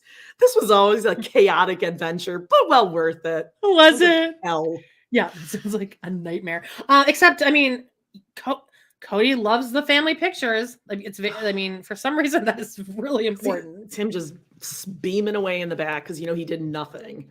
Yeah, other than like sit there and smile. Yeah. Our holiday preparations, especially for Christmas and Thanksgiving, were intense. We would start planning months in advance. We organized meals. Yeah, they are really good at planning. We organized meals, decorations, activities, gifts, outfits, and surprises for everyone in the family. Once we moved to Utah, things began to look up. We were happy parenting and working. It was during this period that Kody and I began to discover each other.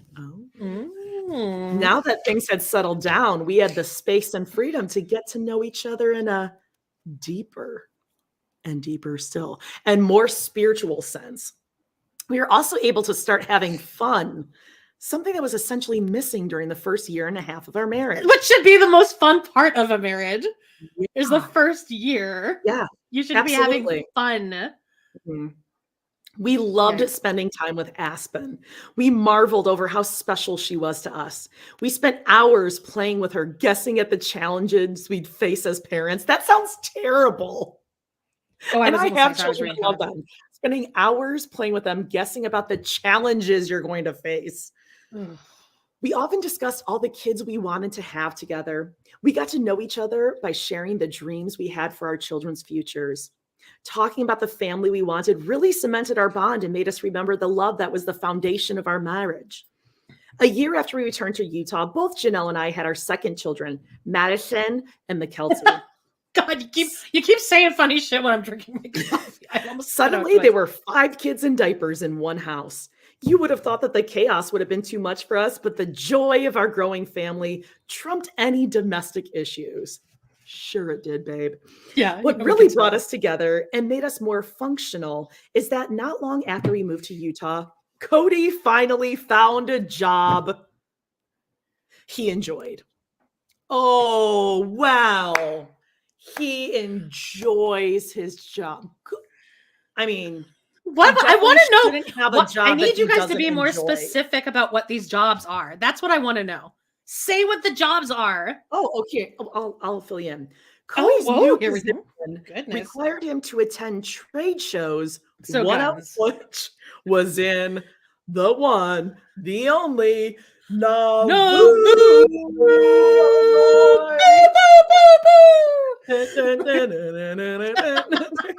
y'all ready for this? This trip will require him to be on the road for 2 weeks, towing his trailer with his materials and displays. Both Meri and Janelle Scout. Wow. I'm about to lose my shit. Both Meri and Janelle had been on trips with Kody. Scout. Oh, baby. I'm gonna go there. What? No. She's on one. I'm Christine right now. That's cute. Don't really do this. Cute. Don't do this to me, babe. Don't embarrass me, babe. Pass gas. Pass gas. Quickly. I need to go get her a bone or something before. Okay. Where am I? What really brought us together? This trip will require him to be on the road. Oh, okay. I'm muting so you don't hear me screaming. Go ahead. I got this. This trip would require him to be on the road for 2 weeks, towing his trailer with his materials and displays. Both Meri and Janelle had been on trips with Kody, but I'd never had the opportunity. When Kody asked me to go, I was over the moon. He could have taken anyone, and he took May. I felt special again. Oh my God, the bar is so fucking low, you guys. Everyone's loving Scout in the chat, Jody. She's back. Everyone's loving her. Totally fine. Scout is cute. That was funny. Mommy's working. Mommy's working. Don't embarrass me, babe. Don't do this to me. Okay, so did you hear all that though? Christine got to go. Okay. The trip was a huge turning point in our relationship. That's because this trip was all about Kody. So he got to show off and introduce her to all of his friends. Oh, his best friends. His gun who just happen to work at the same place he works at, and they have to interact with him. Best friends.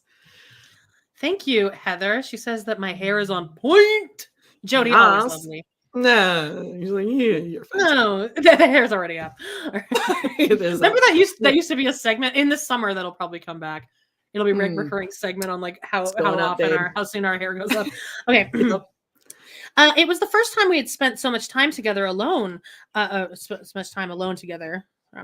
Just us and our daughters, Aspen and McKelty. Oh, McKelty is here now, I guess. Okay. In many ways, the trip was a disaster. Oh, listen to this. No, not the Browns. The car overheated. There was car issues. No. It's because I guarantee Kody had never changed the oil, the air filter, nothing. Nothing. You just buy it. It was dry as a bone. Yep. We had to keep the kids cool by feeding them ice chips. First of all, why do you have ice chips? You bring in ice chips? And this is like, oh God, wait, keep going. Okay.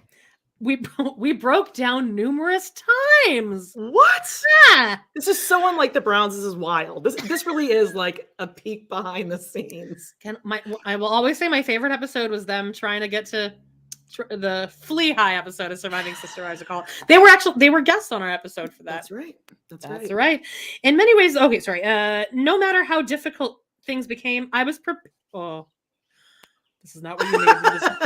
This is not what I'd be like, I need this to not be happening right now.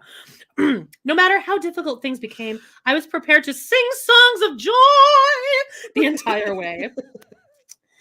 Sing songs of joy. We're going shopping today. We got the joy down in our hearts. Where? In our hearts. I think although our drive was similar to pulling a handcart through the desert, I couldn't wipe the smile from my face. That would annoy me so much if I was Cody. Like, stop fucking smiling. This isn't fun. Singing songs. I think Cody really dug my positive attitude. Oh, he definitely did. For sure. Definitely. Every time I glanced at him, he looked so cute and sweet. Well, okay. This is a side of Cody we have never seen. Instead of suffering in the heat, he was beaming. Oh, fuck. This didn't happen. I think he was just like Cody's version of the story. Like, yeah, totally. It's just hot. The glow was him just being hot. Yeah. I had loved Cody since before we were married. Well, he did not love you before you were married, or during. I suspected that he had been falling in love with me for years. Oh, that's so sad. That is really sad. Just the fact that on the premiere of season 17 was that sit down of them and him saying, I wasn't in love with you when we got married. Yeah. That's like the meanest, that's the most cruel thing you could say to someone. That's so fucking cruel. This chubby girl, the sight of this chubby girl. There were nachos and cheese everywhere. Everywhere. She must have been hungry. I was disgusted would be an understatement. Never forget. What a man, what a man, what a man, what a mighty good man. Jesus. I love how that's been wiped from that tell-all's been wiped where we're weird. I had but on that trip is when Cody finally and irrefutably decided that he would step in front of a train for me, which is what he told me when we returned home. Okay. This trip was our Prove it. Yeah, please do it. Yeah. That trip was our true honeymoon experience. We had come so far since our official honeymoon when I worried that I'd married too quickly to a seemingly distant man I'd loved but didn't really know. Now I was certain that we were soulmates. Oh, absolutely. At the end of the trip, somebody's talking about animal. Platinum is talking about how you like animals. Do you see? Yeah, it's pretty funny. Jody respects animals. I love animals, and I've said the same shit. Give me a break. If anyone's gonna get killed, this Latrice murder. Yeah, no, Latrice treats me like shit. At the end of the trip, we turned to each other and said, I know that I can trust you to be an amazing and incredible person for the rest of our lives together. Oh, you said this to each other. I know that I will always be there for you and do everything possible to make things better for y'all. This was our commitment to each other. We both knew that if and when disaster should strike, we would hold each other and look into each other's eyes and tell each other that we are glad for every second we spend together. Also, I couldn't help but put together in my head just now that this great trip that they took happened to coincide with her losing a whole bunch of weight. And her not being a chubby girl. No, he's not like that. He's not shallow like that. No, the weight gain, the stretch marks. He doesn't care. He told Robyn he didn't care. He told her. She's saw seen them. It. Yeah. All right. Pass gas. For many years, I felt our lives were perfect. I loved being part of the family. I loved homeschooling the kids and taking care of the household. I received all the benefits that I'd expected from a plural marriage. Oof, the bar is so low.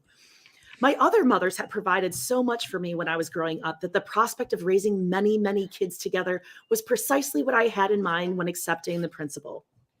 For more than a decade, I had two best friends with whom I had the pleasure of rearing a wonderful household of children. In many ways, I feel that I kept the household running by taking care of so many of the practical affairs. Yeah, because you did. That's why you feel that way, Christine. Yes. For years, I enjoyed this position. I had a garden and I canned. No, I love being the primary. You missed a sentence. I did. I love being the primary. I'm sorry. For years, I enjoyed this position. I loved being the primary stay-at-home mom. I cooked and cleaned. I had a garden and I canned. Since both Meri and Janelle worked, if Cody had a problem, something that needed to be done or fixed, I took care of it. I prided myself in being there for everyone all the time. I tried to make sure that all the holidays and birthdays were special. Whenever we had family functions, my house had to be perfect. The food had to be perfect. I needed to create the ideal environment for what I believe is our perfect family. While I was doing all this, I began to teach our church school part-time. Then I joined the board of the Sunday school and taught a Sunday school class. I also became an academic advisor. The church and the home are the most important places in our lives, and I needed them to be perfect too. I sensed it. I sensed it before I looked up. I put up a picture of Howie. That one day I realized I was overwhelmed, too stressed out by all that I'd taken on.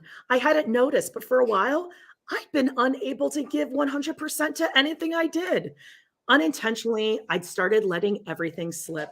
Which I'm sure Cody reminded her every day. You're dropping the ball, Christine. Mm-hmm. Around this time, Cody and I decided to have another baby. Well, that's a great idea. Perfect solution. Yes. I realized that I could stop holding everything together and do the one thing I always wanted to do, be the best mom possible. My kids are the most important thing in my life, and I know that I would never be comfortable if I wasn't completely there for them. During my pregnancy, I decided to give up all non-maternal duties.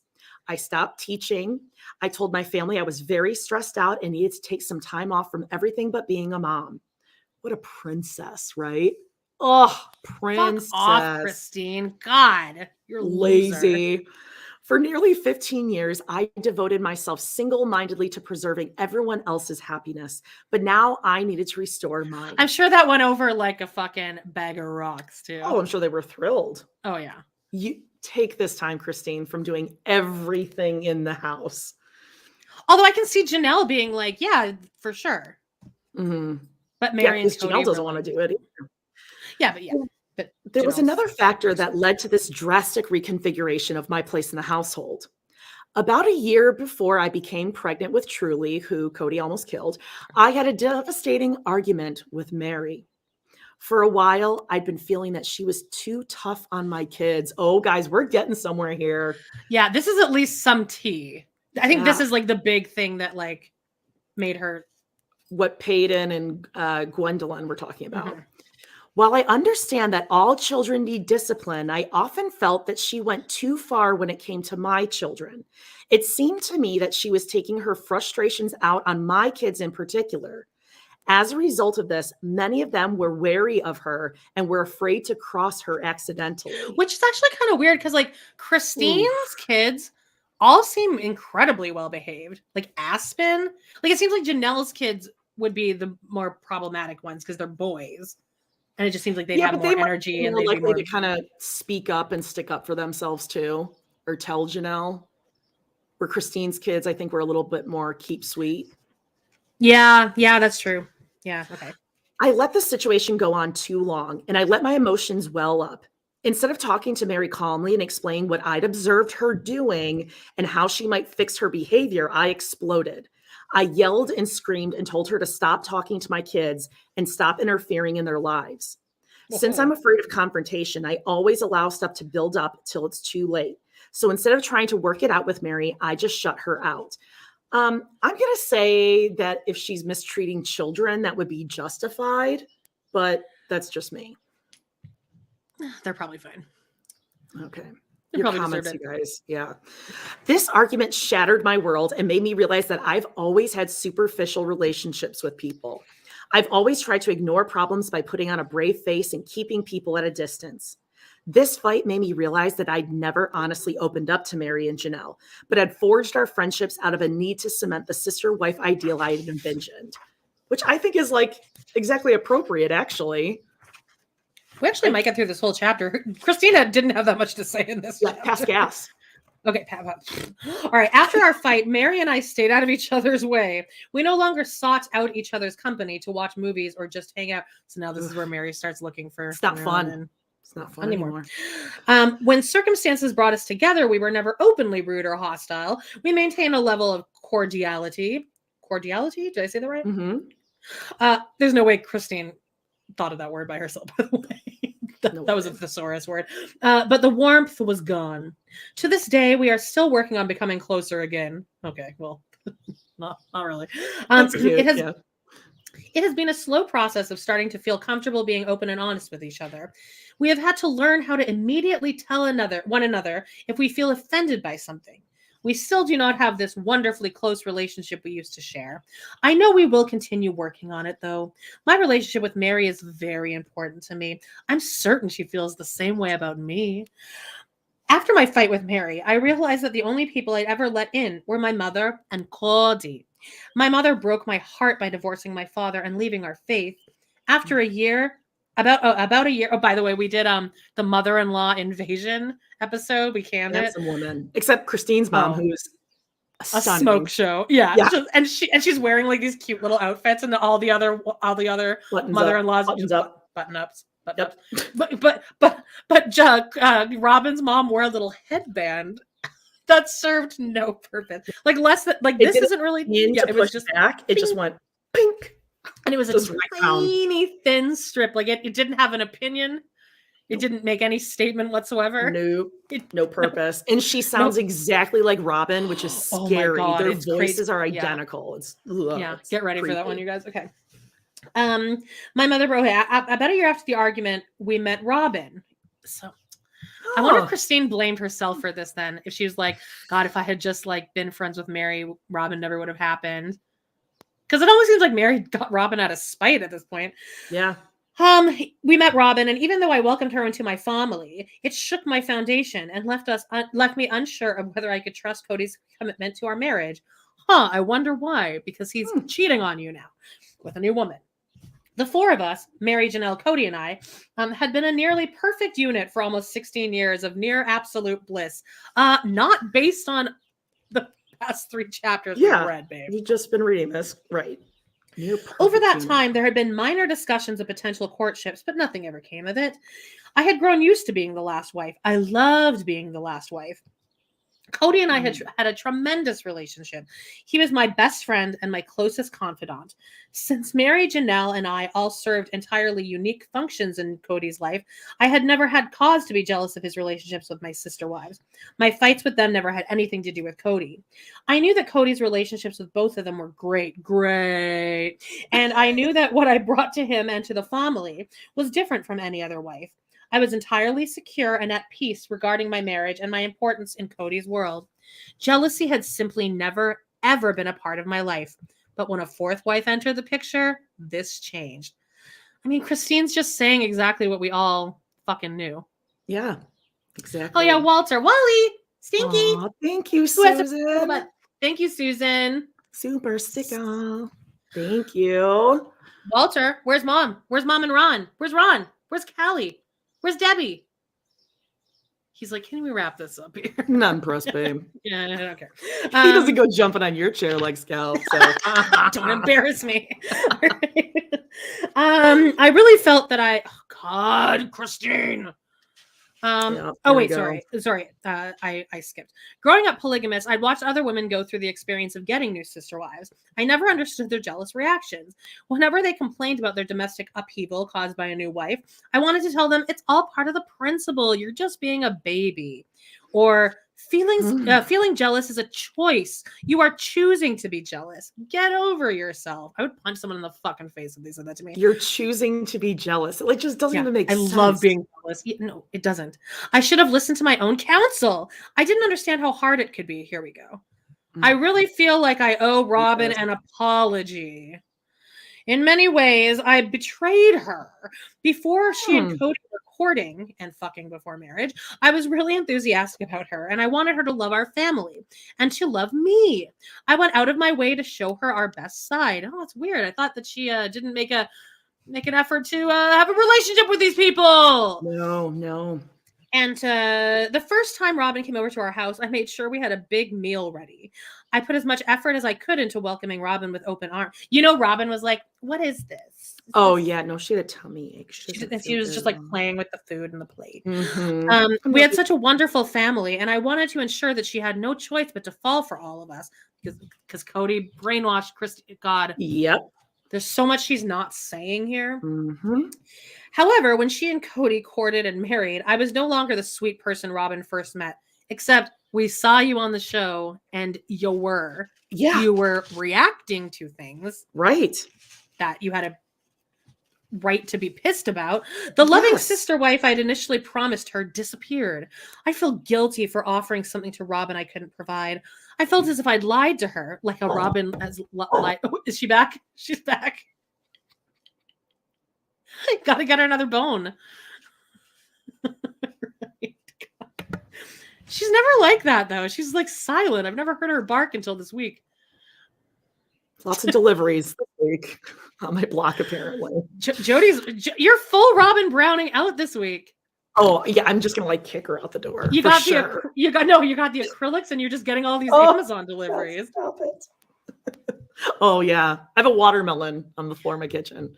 I have a delivery coming today. I bought some Himalayan salt. Oh, bougie. And then I bought a glass. Thanks, Ty. I bought a new glass pitcher for my iced tea. And I sent it to my mom, and she said, "Make sure you don't put hot water in there, Amanda." I'm like, "Well, yeah, obviously." Well, you say obviously, but you did break another glass item because you did hot to cold, cold to hot. So I'm with Daphne on this one. Fine. I also bought those busted ass sandals. No, I think they're gonna be pretty. By the way, before I forget, we will get back to this book in a moment. Did you ever use the ear thing that I gave you for your birthday? I'm too scared to. I'm scared I'm gonna like poke it way too far in. Like, I feel like I want someone else to do it. I want someone else to do it for me. No, that's why you look on your camera and do it. You actually trust me to do that? Yes, because you're looking on your camera to see how far in it's going. All right, I'm gonna do that today then. Okay. I'll send you images. Okay. Okay. Where are we? We had such a wonderful family. Whenever I felt as if I'd lied to her. If I did, it was through no fault of Robyn's, but entirely due to my own problems. Of course, it's all Christine's fault. I feel blessed in knowing that Robyn is generous enough to forgive me. Ugh! If I were her, I would generous.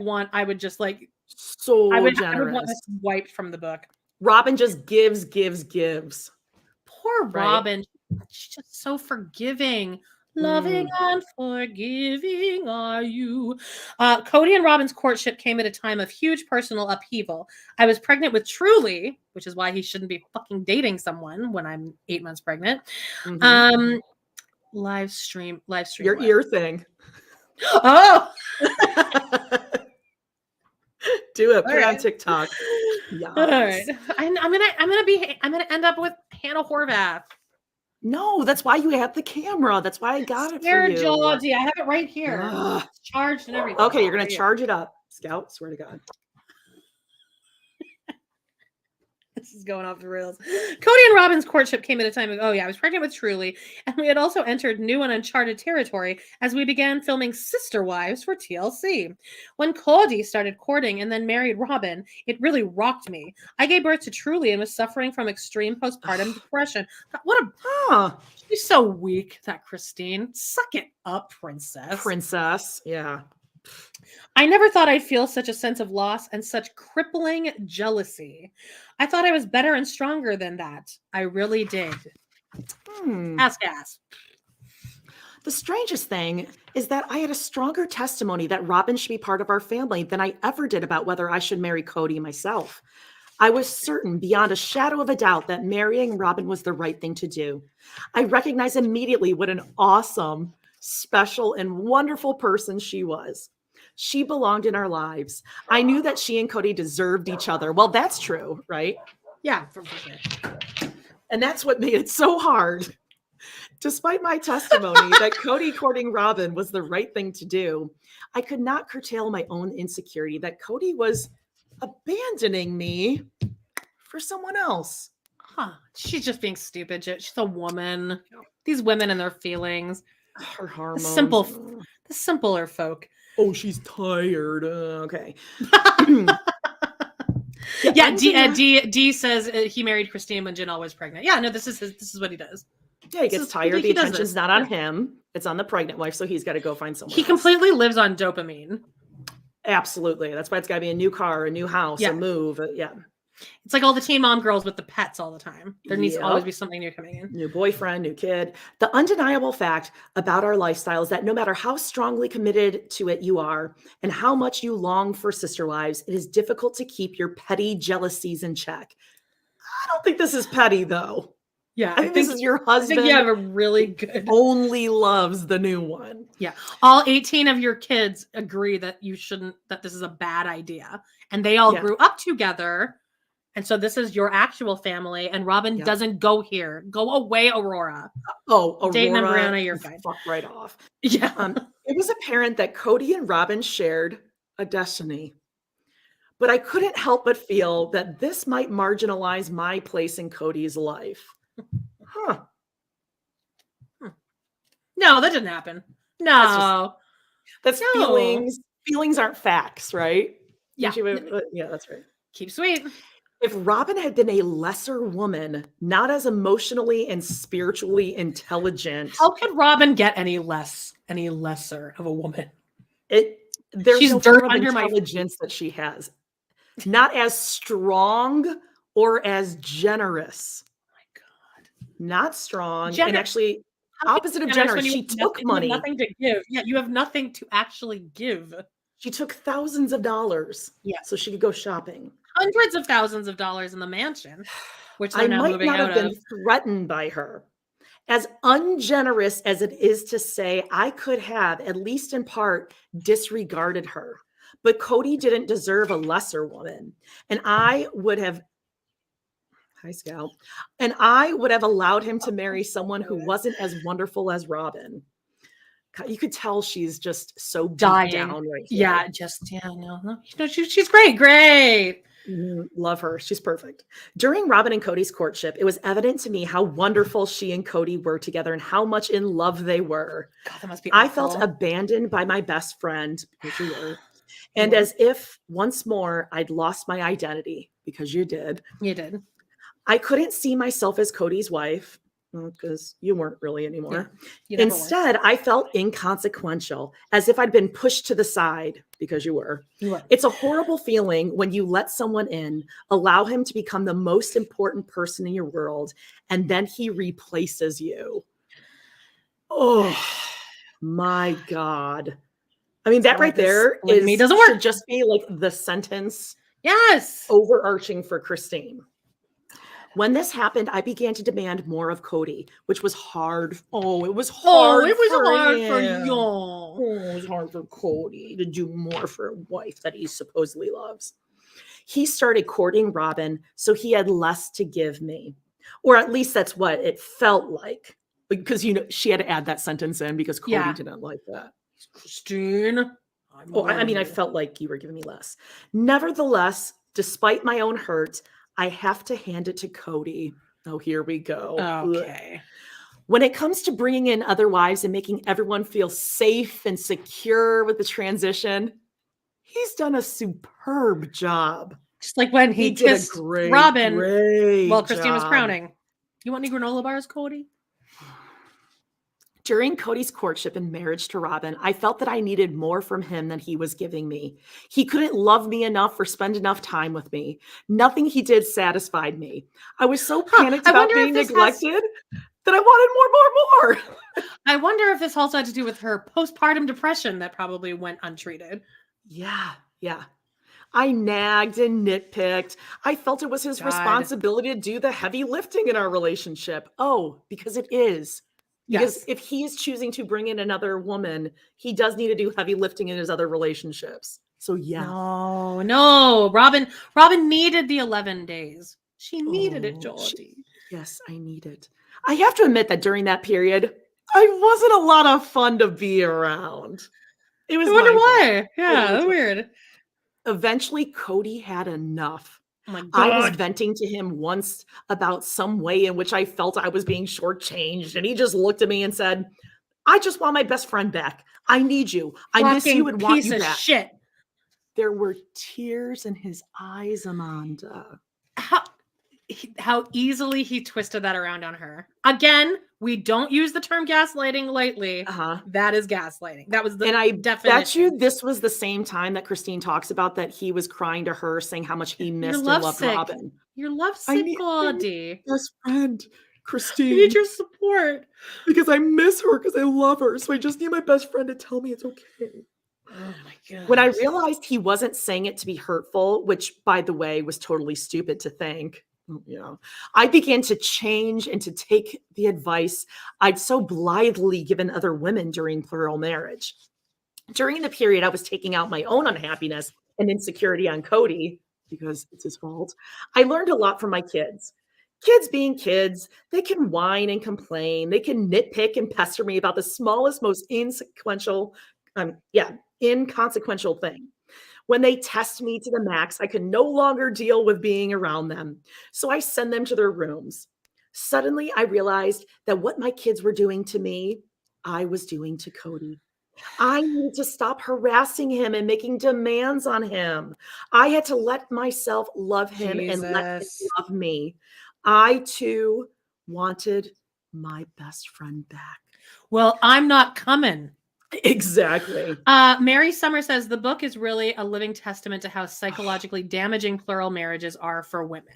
Yeah, absolutely. It doesn't work. This is all my fault. I don't believe anyone is happy in plural marriage. And if these women think, because even in that mother-in-law invasion episode we did, there's a scene where they're all just sitting around on these couches talking, and everyone is crying. Everyone is sobbing by the end of the conversation, except Christine's mom, Smoke Show, in her little like cute dress. It's just like, yeah, I feel great. Great. I realize Cody has no responsibility in this at all. It's all the women need to get over it. It's been a big change for me from being the person people could rely on for holidays and family meals to becoming the dependent one. During my struggles with postpartum depression and my own issues with making room for a new wife, I had to ask my sister wives to take over some of my duties, to organize family meals and trips, take care of the little kids during the day. I needed to lean on them while I rebuilt my own inner strength. Meri and I have gone a long way toward repairing our relationship. We have been traveling together, and I believe that we are back on track. But still, I'm hurting. Pass gas. I've been very frank with Meri, Janelle, Robyn, and Cody about where I stand emotionally. I let them, I think, I just like inhaled air. I think that this chapter must have been very difficult for her to read just based on how short this is. And like it took Cody us 2 weeks to read stuff out. Honestly, I think she really took a lot of stuff out because she knew Cody would be mad. Yeah, like you can tell that she's just dead inside writing this. She's like, fine, just tell me what you want me to write. I've been very frank with Meri, Janelle, Robyn, and Cody about where I stand emotionally. I let them know what I need from them and what I can and cannot do, and still I'm not validated. I recognize that they are always there for me, and everyone is supporting me now. I need their patience and their understanding. I will get through this, but I need time. I am lucky to have a wonderful, supportive husband. These are just things that Cody like forces her. He's like, say it 10 times every morning when you wake up. She knew she had to wrap up this chapter and really just kiss his ass. This is so rough. What's happening here? At least okay, well, sorry. Okay, as our family has become more settled, Cody has been more available to us as a group, taking on a leadership role in the day-to-day concerns that were once my chosen obligations. Sure. In many ways, yeah, sure. In many ways, this is more appropriate. He's made this transition wonderfully, which speaks to the amazing emotional maturity he's achieved over these years. That's a good one. She did not write this chapter. No. No way. Yeah, Cody grabbed the pen like last page here. Yeah. In many ways, I think he gets overwhelmed a little quicker than I used to. But he's learned to listen to like when he was left with all the kids for 3 days and one of his kids almost died on his watch. Then he burnt his steak and then Isabel like tore her entire toe off. He's learned to listen to all of us, to take our needs and problems into consideration. Robyn's at least, and then to apply them to the overall picture. I'm very happy to take a back seat while he does this. Backseat nachos, never forget. Although Kody is a stronger man than he's ever been and grown more and more reliable every day, I feel a lack of stability in our own relationship. But Jody, I can only blame myself. That makes sense. And my insecurities. For this. That's the Christine I know, right? I will get through this only when I've strengthened my relationship with God. This will return my confidence to me. It has to. God, it's about my faith. She still has postpartum depression, like while she's writing this. This is like awful. You can feel the depression in this. Then all the jealousy will vanish and everything will fall into place.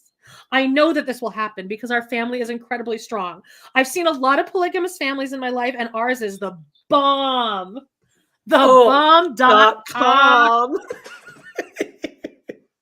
Our family is really lit. Like Robyn's bomb lasagna. Oh, sure, girl. I just know she doesn't drain the beef fat, the ground beef. I just know it. That's why they're always ordering Olive Garden and like Romana's Macaroni Grill. Sounds really. If you make bomb lasagna, just make your bomb lasagna. Exactly. I've seen a lot. You know what? One of my favorite memories is my mom would make lasagna. She would save me like one lasagna noodle and just like slather it in butter, and I would just like eat it. Ew, okay. You think that's gross? Buttered noodle. Jody's not into buttered noodles. I think that literally every person on earth likes. I disagree. Guys, let us know in the comments. Butter noodles, not bomb.com. That's what I ate on my what's it called? Bridal shower. Yeah, bridal shower. Because I couldn't eat because I was so hungover from my bachelorette party the day before. I had buttered noodles. It was like a 5-star restaurant. And I had buttered noodles with Parmesan cheese. Okay, I know that this will happen. Our family's incredibly strong. It's the bomb. My own insecurities pale in comparison to our collective strength. In the long run, I know my struggles are temporary. I have an amazing husband who is my best friend. He's my best friend. No, we're so much fun together. We're good. He gets me. And I have 3 truly incredible sister wives. Although there have been some rough periods, I never dreamed that it would be this great. Of all the examples of plural families I've seen, ours is truly the best. And I'm just gonna end this. That's how the chapter ends. Now, guys, next week, Robyn. Kody. This one's a long one, so. Oh, shocking. Yeah. Shocking. Robyn's got a lot to say. God. Can't wait. Robyn the star.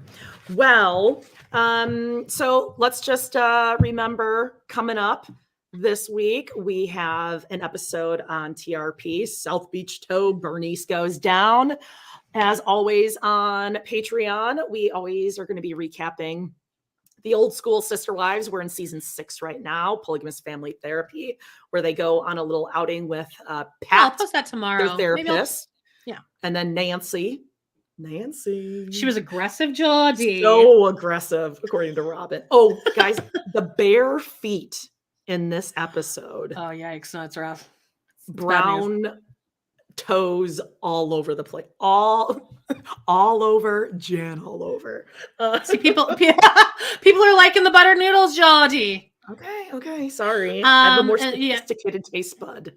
Mandasha says, I sure hope Reba shows up. I think we all do. We all hope Reba's she's smash that like. Okay, that's right. Smash that like on the way out. I will be putting up like a little episode where you can remind yourself to come back next week after, whatever. I don't know what time our next episode. Wait, hang on. Just let me look at the calendar, Jody. I think Easter's so in 2 weeks, next week is Easter. The 9th. Oh, okay. The 16th we'll do an episode. And then the 20th, we'll have our 420 episode. We'll figure out how we're doing that. Yeah. It'll go up that night at some point. I just don't know if it'll be live or if it'll just be recorded and then put on our Patreon. Yeah, we'll figure it out. But Jody has a real job and she can't be smoking the doobs online. And then everything else is normal until probably Mother's Day you want off, hey? Well, you're like way in the future. I don't even know. This is all I got, babe. So. Okay. And if you want to leave us a tip, you can check us out on PayPal. Leave us a tip. It's always nice. And thanks for joining us, guys. And y'all. Put in the comments your favorite TRP episodes because I'm interested. I forget. We've done 1,000 and I miss it. And lastly, we got a little schmuggle to do a send off. Oh, Violet Reese. All right, everybody. Live. Long time. Adults. You're all adults. Bye-bye. Bye-bye.